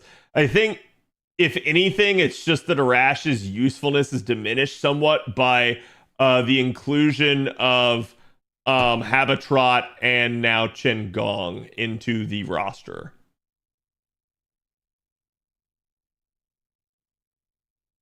You mean you do not know how many hits is Anne and Mary's arts card? I think it's 3. Let me go check.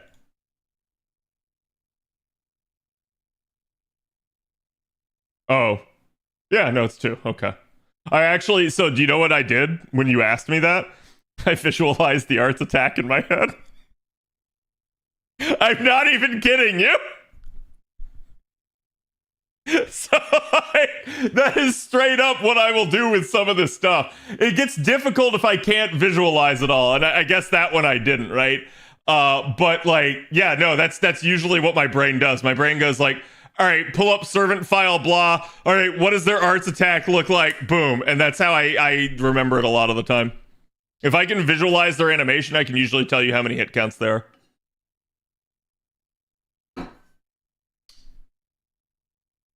I give up. I don't have the servant or haven't used it. Yeah.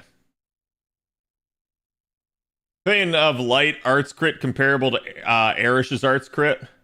Is Coin of Light's arts crit comparable to Arish's?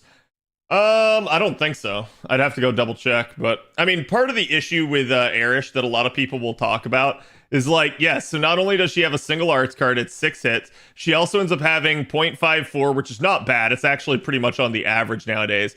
But then there's the extra side of things that a lot of people won't tell you about, and that's this right here. Usually you can get some pretty insane numbers if you've managed to already get the Blessing of Kur effect in play, and that's kind of what a lot of people will do.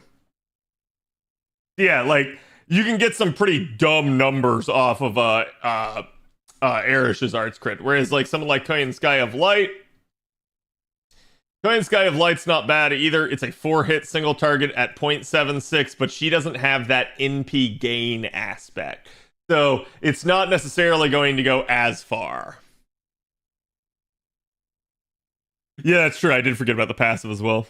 Yeah, Old Man of the Mountain's got a pretty insane one. Yeah,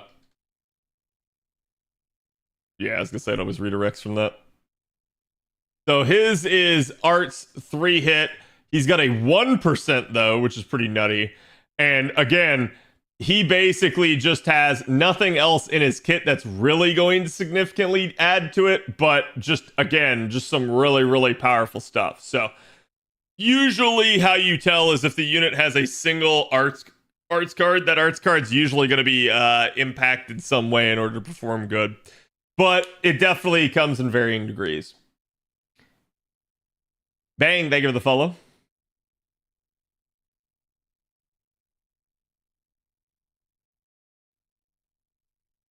Hassan also has like how many quick hits? 5, 6? Yeah, and it's so this is why, like, I still remember this to this day. Basically Game Press and their tier list talking about how King Hassan is bad because King Hassan doesn't have good NP gain. And I'm like, what do you mean?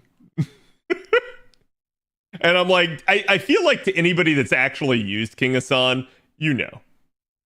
Like, yeah, you're not going to get these cards very often, but when you do, no, his MP gain's actually great. It's not bad in the slightest. So, like, it just is one of those like dumb things where I think they looked at it too much on paper, but they maybe couldn't apply it and they didn't really know, right? You don't need to shuffle if you only have 5 cards. That too. King of Son's often used in a solo environment. Familia, thank you for the follow. Welcome.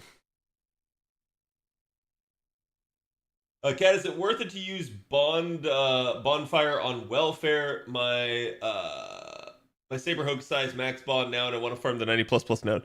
Yeah, I mean it absolutely can be, especially if you feel like you're going to keep using that unit a ton. So I don't think that's a bad thing to do. I would still tell you to go ahead and use it on a welfare. You basically want to use your bond grails on anyone that you feel like you're going to keep using. So for instance, like I've had like let me give you guys an example. So like I have Ishtar, and my Ishtar is sitting at basically bond 10 out of 10, and I have not given her a bond grail. Why have I not given her a bond grail, chat? Anyone answer this question? Yeah, Game Press's event guides are great.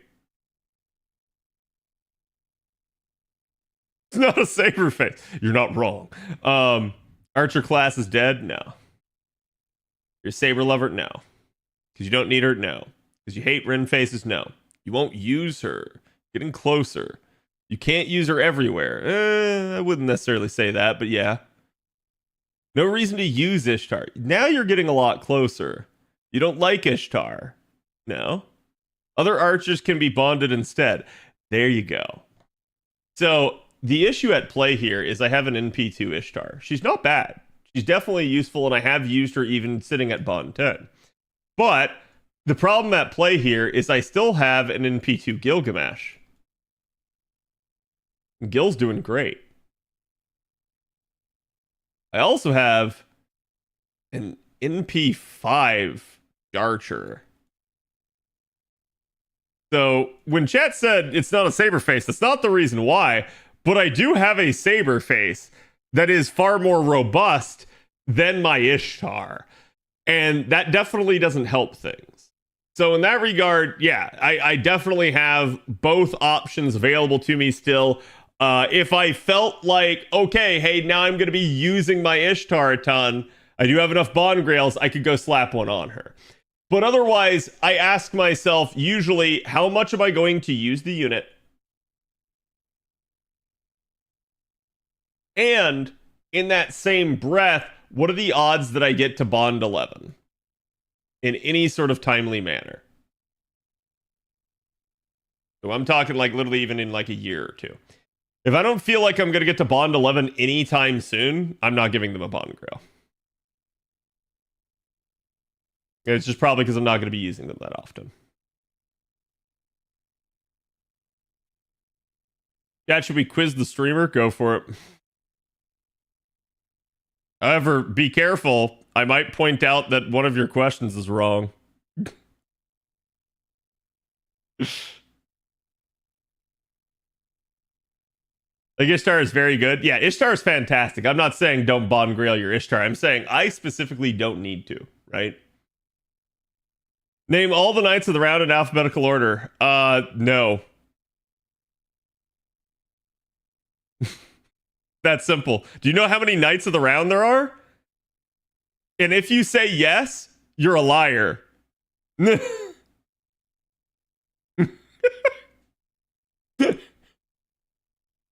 That's all I'm gonna say. If you say yes, you're a liar. Because there is no definitive amount. Who is the best goddess in FGO? Goddess Rongominiad. What is Lartoria's NP pronounced backward? Do you want the Japanese pronunciation?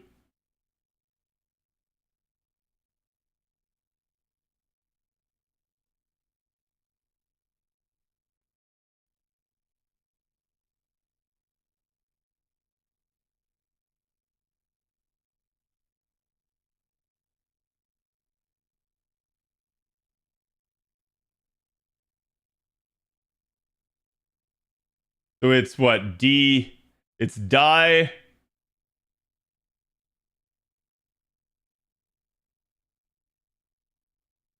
Dianim Ognor. There you go. Fox, thank you for the raid. Welcome, everybody. How's it going? Don't curse me in Latin. I don't think that, if anything, that was pig Latin. Who's the best quick farmer in your opinion? Ooh, I guess that depends. Honestly,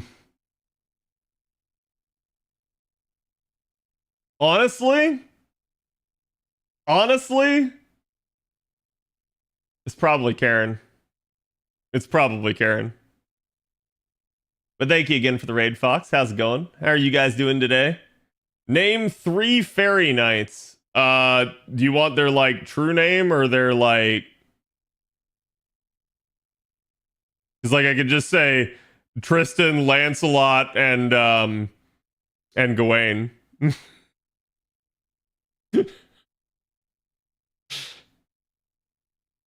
How many times does Dante's NP hit, assuming it's one enemy wave?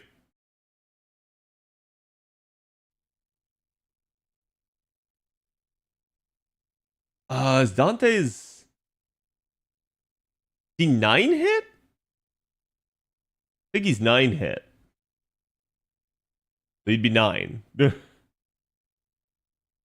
Kimba, thank you for the gift of Fox. Appreciate it. I was pretty tired today. Understandable. We did quite a bit today. We did more Ibuki rolls. We've been doing a copy every day. The roll session was pretty good, and then we did another recording here talking about Black Grail and its impact on farming and how vital it is for people to have it or not. Who's the final boss of Okeanos? Oh fuck. God, you asked me my kryptonite right there because Okeanos is my least favorite singularity. I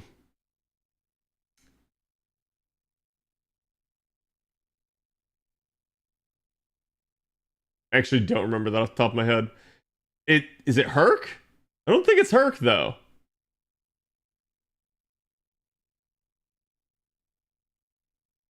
It's a Lily character, the Pilly. Oh, is it Medea Lily? Thank you. Okay.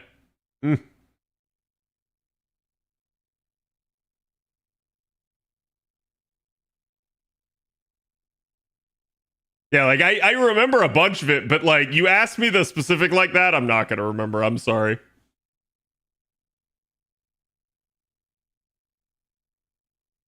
A little bit of A, a little bit of B, British. I both have a repository, the archives as I like to refer to them, and I also go hunting. Because sometimes when I find some of the stuff, I'm not at work. What does the Craft Essence Mama Ears do from the summer fanfic? Oh god, I don't know. I'll just straight up admit I don't know that one. It cycles before you defeat Arjuna? What do you mean? Do you mean like while we're there, or do you mean like in total? Yeah, because I was gonna say I think while we're there it's only 3, but in total I think it's something like what is it like 3,600 or some crap.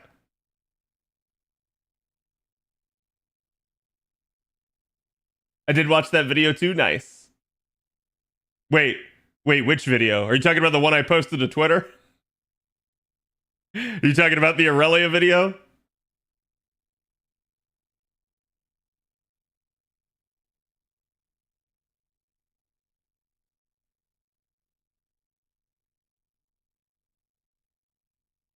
Whose Bond CE is the most useful? Ooh. Okay, you want my honest to God opinion? You want to know whose Bond CE I've used the most out of everyone? So chat. See if you can guess.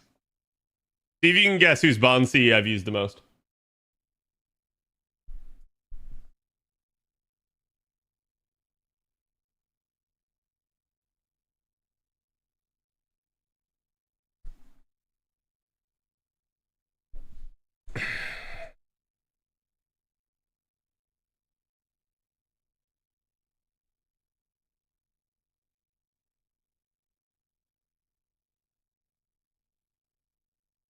So if you've paid attention to stream over the past couple days, I made a comment about how I haven't used Herc in years, so it wouldn't be Herc.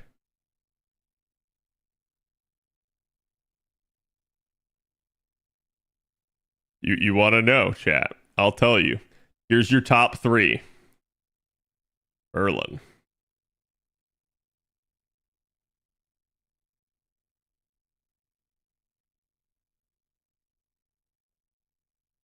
Scotty. Scotty is nearly the first one.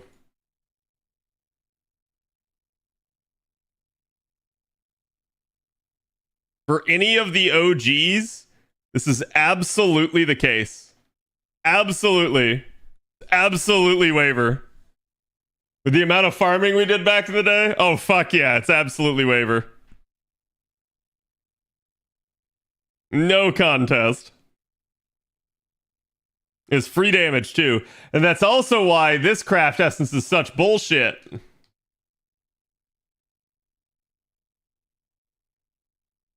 Okay, I guess the dash there was the thing. Yeah, this craft essence is actual BS, and it's amazing, and I love it. Waiver is kind of like Arturia, right? Yeah, so like, don't get me wrong, I have Arturias, right? But do I use it? I actually don't use it that often.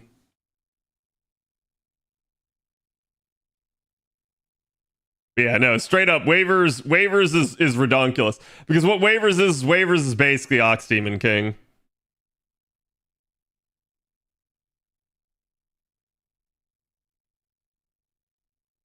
Okay.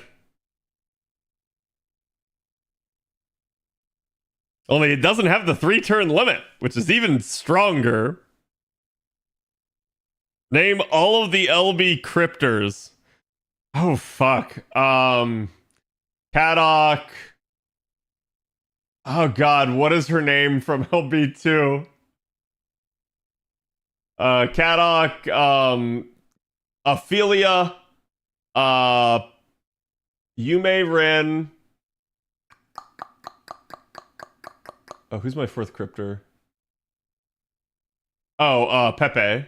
And then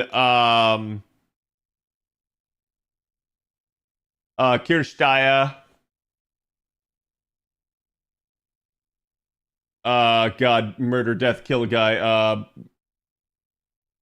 Oh God, why is his name escaping me? No! I can see his fucking smug ass face.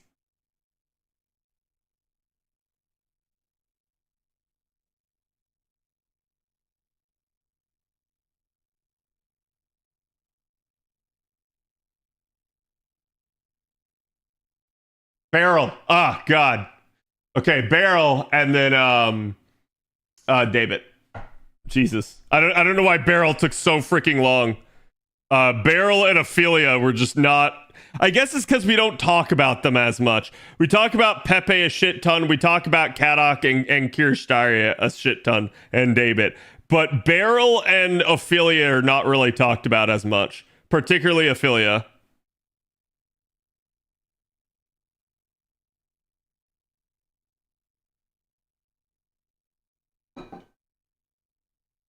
If I get Summer Scotty early, which is better to get more copies of, Lady A or Summer Ibuki?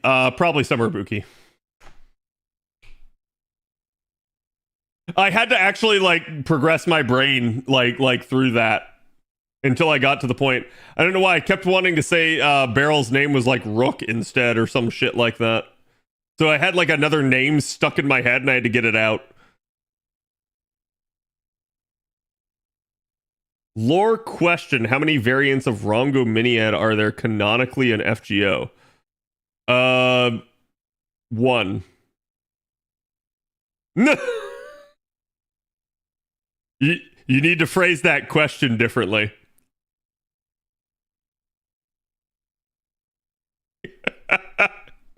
You need to phrase that question differently. You need to ask how many people wield Rongo Miniad. That depends on how you want to handle it. So you've got Lartoria, you've got Lalter, you've got Bunny. People don't think Bunny does. Bunny does. You've got Gray, and then you've got Morgan, and I guess technically Ace.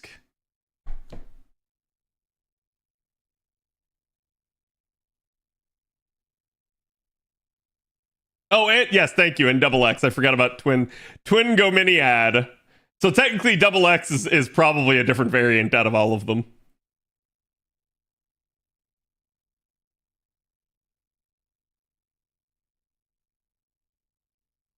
Doesn't Zerker cast Aurelia too? No, that's...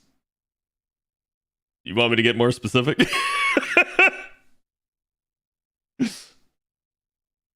Does Bunny use Rongo? Yes. Yeah. So. Oh god. It's just easier to go for the disambiguation.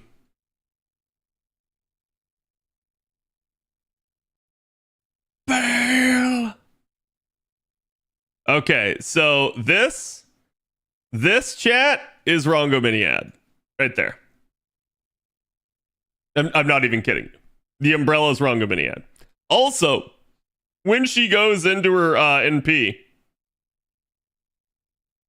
she straight up has a line. So her NP is Bright and Hangwin, which is the hall of Arthur, basically. So the ship is considered to be the hall. And she literally says, as a line, during her attack in her NP, firing Rongo, and she stops herself as she straight up goes, oh, okay, no, firing the main gun instead. So yeah, it's 100%. It's Rongo Miniad. Those are some nice Rongo Miniads, yes. Did you misspell Rongo? I did. I didn't put the H in there. I'm sorry.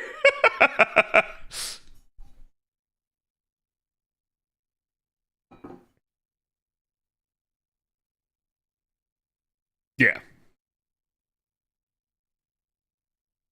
SMH my head. I know. I'm sorry, chat. To be fair, I literally got asked to pronounce it backwards earlier in the stream, so. Rahungo Bahungo, yes. How many times does Zabania get successfully used in the Fate universe? Oh, I don't know, because I haven't seen every iteration of everything in Fate. That's a difficult question to answer. Also, I guess it probably depends on, like, what you consider a successful use, as well as, like, variant timelines. Yeah, I was gonna say, my guess was gonna be somewhere around 3, but...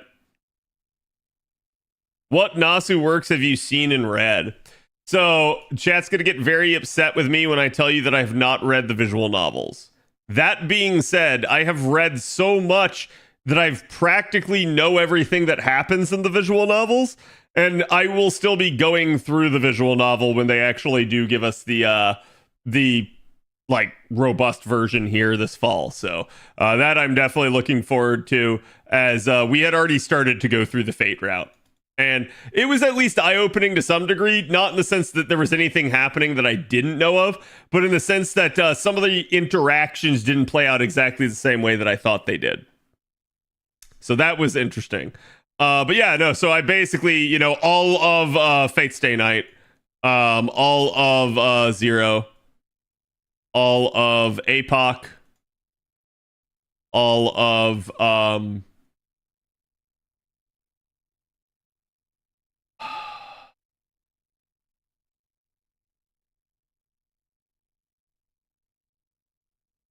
I definitely watched Extra Last Encore. Sorry, that's not spelled right. Not an A, it's an O. Case Files I watched. Obviously, like the FGO animes. I'm just gonna say FGO because that's Babylonia, Camelot, the initial Fiyuki Singularity one, all of that.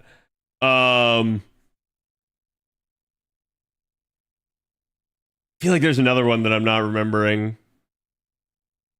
I've read part of Strange Fake.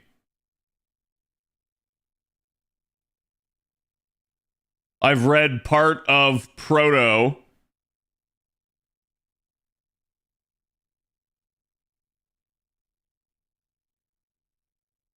Garden of Avalon in its entirety, both CD format and book.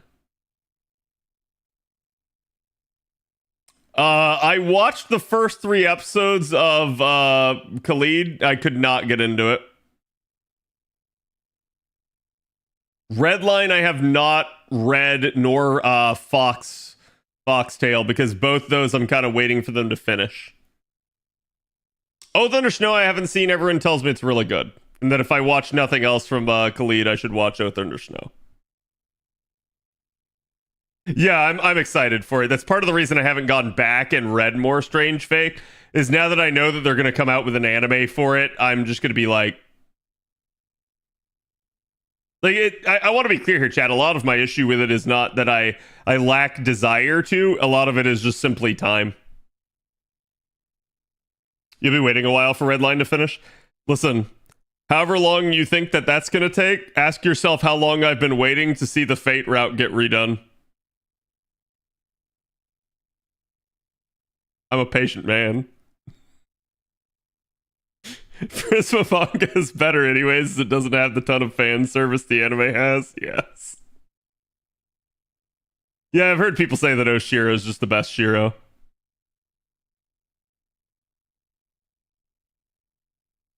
Yuitsane Metia, thank you for the 12 months. Appreciate it. Wait a minute. Is that a Coggers? I feel like that's a Coggers. Under a rename. It is! Okay, how's it going, Cog? Alright, so hold on. So how do I say your new name now so I don't totally butcher it every time? Heaven's Feel the better route anyways. I don't like Heaven's Feel, but that's mostly because I don't like dark depressive stuff too much. So that's just a me thing, right? I totally understand why people like Heaven's Feel, though. There's going to be no mate for Scotty, right? There shouldn't be. We already have everything that we need. Uitsu al nem et aya. Wait, I'm confused.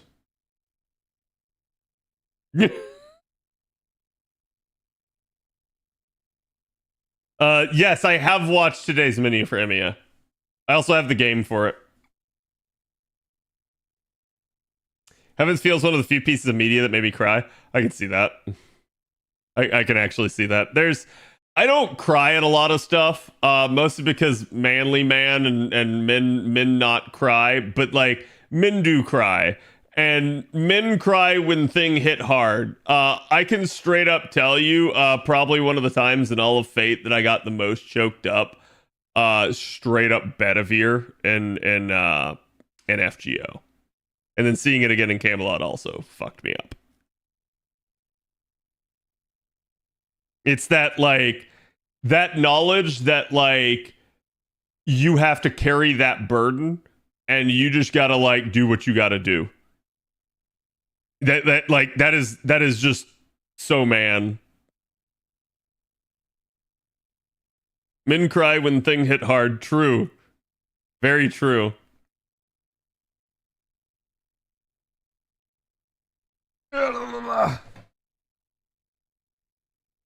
Did he say Carnival Phantasm? I have watched Carnival Phantasm and no, I didn't say it. But yeah, so like there is a lot. I've watched more than I haven't. And I've consumed most of the major things to some capacity. But there's definitely things I haven't finished. And like I said, the Fate Stay Night visual novel's the big one. Also on top of that, the big one I really want to, and that I hope that one day they animate, Holoataraxia. Straight up. I want to see that one get done. Melty Blood arcade mode story. So I'm not a big fighting game guy, right? That being said, they had all the stuff on sale for Evo, and I did watch some of Evo, particularly the Street Fighter thing. And I had my eye on Street Fighter for a while because out of all the fighting games I have played, I do have Street Fighter 2 for the Sega Genesis that I played back when I was a kid. I'm just not good at them. But I was like, well, it's got the World Tour mode. It's half cost. Why not? I'll pick it up. And we'll see. Spar with me in Street Fighter 6? No, you'll kick my ass for right now. You can make Aurelia World Tour. Believe me, I've tried. While the Street Fighter characters are hot, somehow that character creator just does not want you to make a pretty looking character. That's the best thing I can say about it. I have tried. That thing is just, it wants to make your character manly and ugly. It is jank.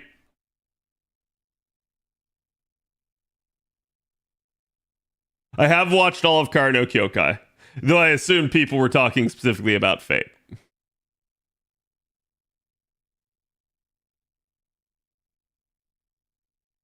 Ushi Wakamaru in Melty Blood is so damn pretty. In general, I'd just say that the animation style of Melty Blood's so good. Have you read Notes? I have not read Notes, but I have talked to people who have. Particularly Trumps. Like I said, I'm usually more informed than people realize. And even on some of the things where it's like, oh, Cad hasn't read that. He doesn't know about this. Bet. I'm dead serious on that. Like, there's a lot of like dumpster diving I've done. So I do end up knowing about a lot of the stuff even when I haven't read it. But it doesn't curb my enthusiasm to eventually go read it.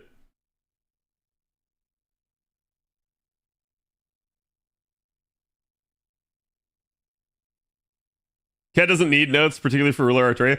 I mean, I've definitely gone in on like the like appended materials whenever they like release those, and like the actual notes that they have on individual servants. And yes, I have read a bunch of those.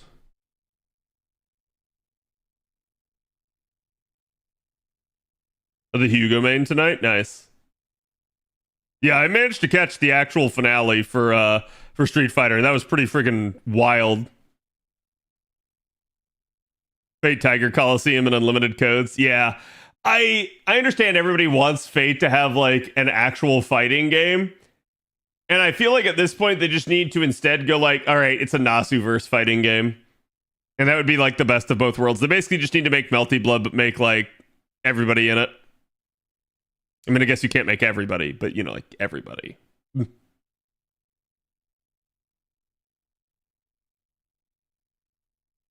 Eriskin 3 turn 90 plus, but you need double Castoria and MLB damage. Yep. And to be fair, I did tell you guys that was probably going to be the case. Wasn't there a Fate fighting game, but it's quite old? Yeah, it's unlimited codes. Marvel versus Capcom style Nasuverse game. Yeah, in all honesty, I'm surprised they didn't, right? How would you feel about a Summer Taiga 5-star? I'd be like, if you actually made her hot, yeah, I'd be phenomenally interested in that.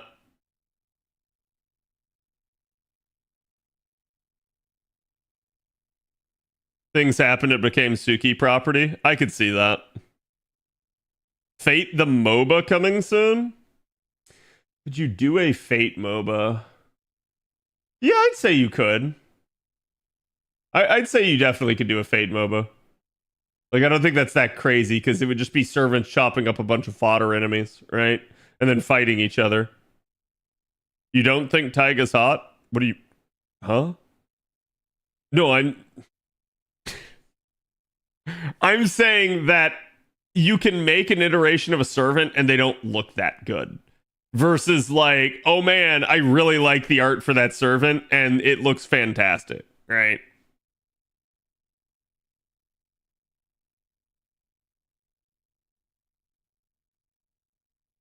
Not her in her fucking tiger onesie. Exactly. We're talking like her in a bikini.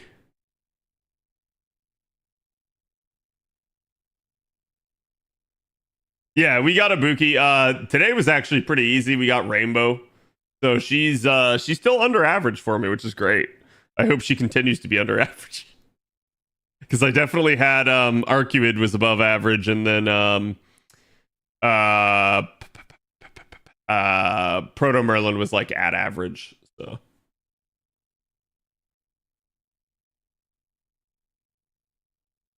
you could have her in a onesie.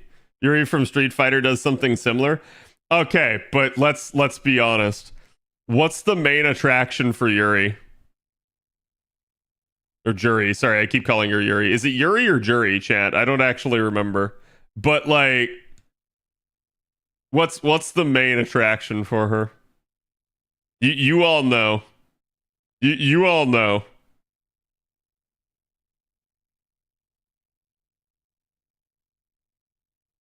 Mika is the best Street Fighter girl. Sad she isn't in 6. Yeah, I'm surprised. Her horns? Yeah. Like, if there is foot fetish the character, Jury is that character. Straight up. Like, so they can put her in a onesie all they want because people are just not looking at other stuff that are interested in her. They're looking straight at the feet the whole time. So it doesn't matter.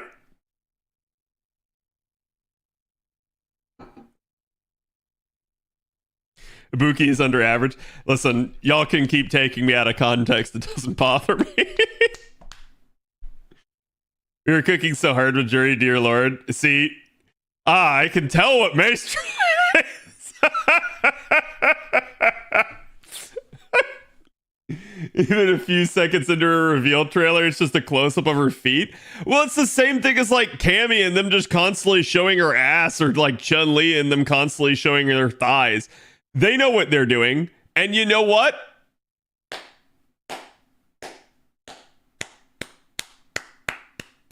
Fantastic. Good job.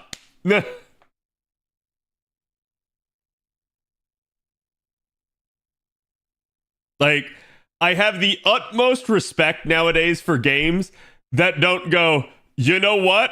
I literally have to turn everybody into this.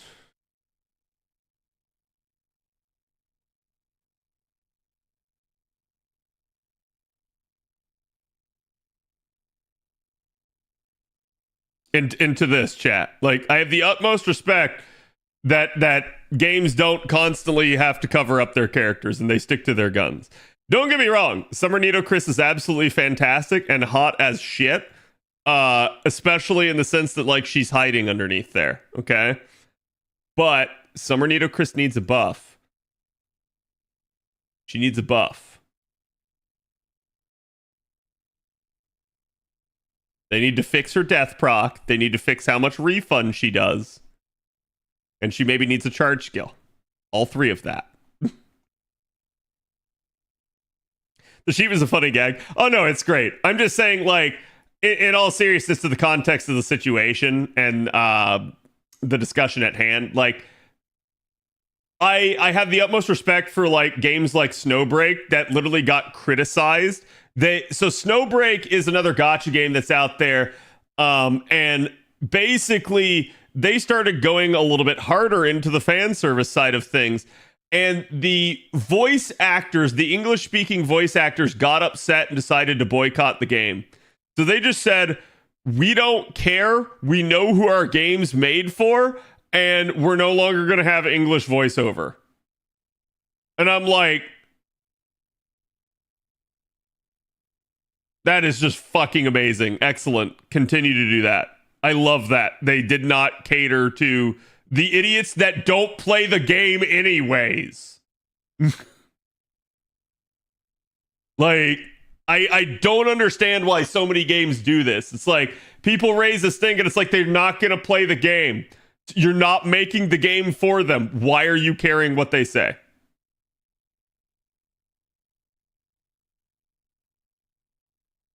They also need to lower Summer Nito's skill cooldowns. It's too high even at max. Yeah. I mean, she's really meant to be like a tank, so I think they're worried about making her a little bit too strong. But, I mean, to me, she could be so much better than she is, and it still wouldn't be a problem. Right back gonna start Snowbreak to support these based kings. No, I mean, like, we've seen this from a couple other games, whereas so you have Assassin's Creed Shadows now had to come out and apologize because they're actually getting in legal trouble in Japan because, and so a lot of people are trying to make it about the whole Yasuke thing, and I do think that is a concern, but I don't think that's the biggest deal. Their bigger issue is they straight up stole a sword design from someone and also incorrectly used the wrong symbol for one of the clans because they ended up using a reenactment group symbol, even though they consulted historians. And so now the Japanese are all pissed at them because they know that they're trying to change their history and basically trying to pander, and they're not buying it. And it's great. And I love it. I hope the Japanese stick it to them at this point. Especially when they try to sit there and yeah, we used historians. No, you didn't. If you used historians, you would not have ended up with a reenactment group symbol. Wouldn't be surprised if that game gets banned in Japan. That'd be amazing. I'll say this. I think best case scenario, they admit they were wrong and they make the changes. Straight up. Right? It's that simple. But I don't expect Ubisoft to eat crow like that. I mean, even their apology that they released earlier today was not an apology. Or was it 2 days ago? I don't remember. But they didn't really actually apologize. They just basically said, we acknowledge that you're upset, and essentially it's oh, and here's why we wronged you. And I'm that's not an apology. That's not saying that you're going to fix the situation. You're just trying to justify why you did what you did. Sorry you mad. Yeah, literally. They might have used their own historians, right? Fuck, marry, kill, Chun-Li, Cammy, Juri. That one's easy. That's not even hard. You kill Juri, you straight up fuck Cammy, and you marry Chun-Li. 100%.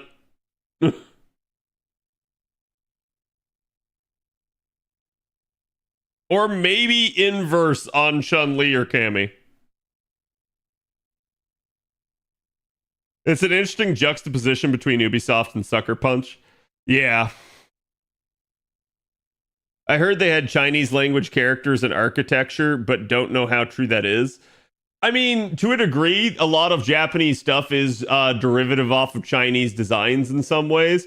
And you do also have usage of Chinese characters in some of what they do. But yes, it would really depend on the context, I would imagine.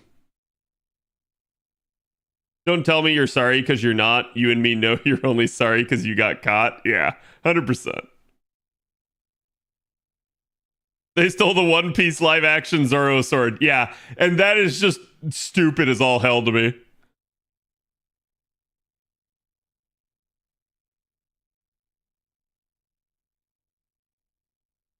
If you're voice acting, I can kind of understand not wanting to be near hentai. I can understand that. I'm just going to say that, at that point, it's okay to bow out, but also at the same time, you also don't need to make as big of a stink about it. The voice actors tried to put pressure on the game to change. And it's no. No. And I said this. They should not have said that Snowbreak's not going to have English voiceover. What they should have said is, Snowbreak's going to have English voiceover. We're just going to go get people that don't have a problem with this. And I guarantee you they could have gotten any number of semi-pro people or even actual professionals that don't have a problem with it. And they would have been A-okay with it. I know a bunch of Japanese VA use aliases to avoid being linked to an H-roll. Yeah, and I think that'd also be okay, too, right?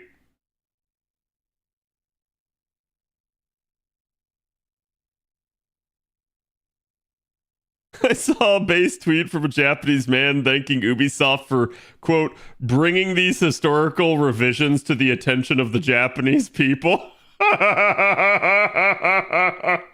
He's not wrong, right? because I think a lot of this is like people trying to rewrite history, and then like the Japanese are somewhat unaware of it, and it's like I think to them it kind of matters because it's how they're perceived from overseas, and they probably don't like it if they're getting a bad name, right? Or at minimum, you could say if they're being misrepresented.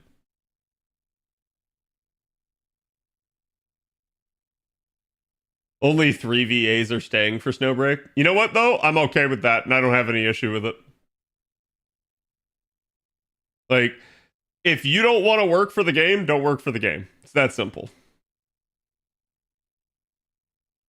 Medusa VA doesn't hide her roles.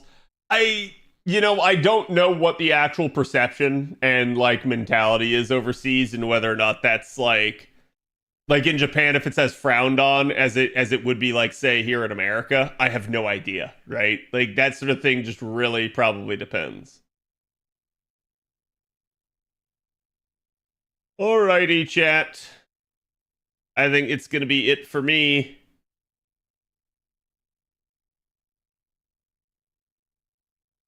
Let me see who all's on.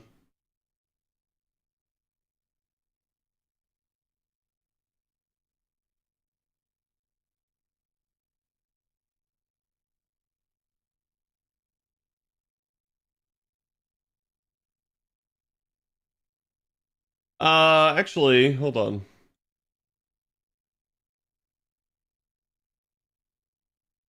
Yeah. Let me send you guys over to Onigiri. She's in Hokkaido right now. She's a VTuber doing IRL stuff in Japan. So go give some love to Giri, and I will see you guys tomorrow. Again, we're going to be doing the Scotty rolls as well as more Ibuki rolls. So rolls. Also, if you haven't already, check me out on Twitter, where we're getting, obviously, Aurelia taking some creative liberties with my Twitter account. So I will see you guys for the next one. Go give Giri my love and have a good one.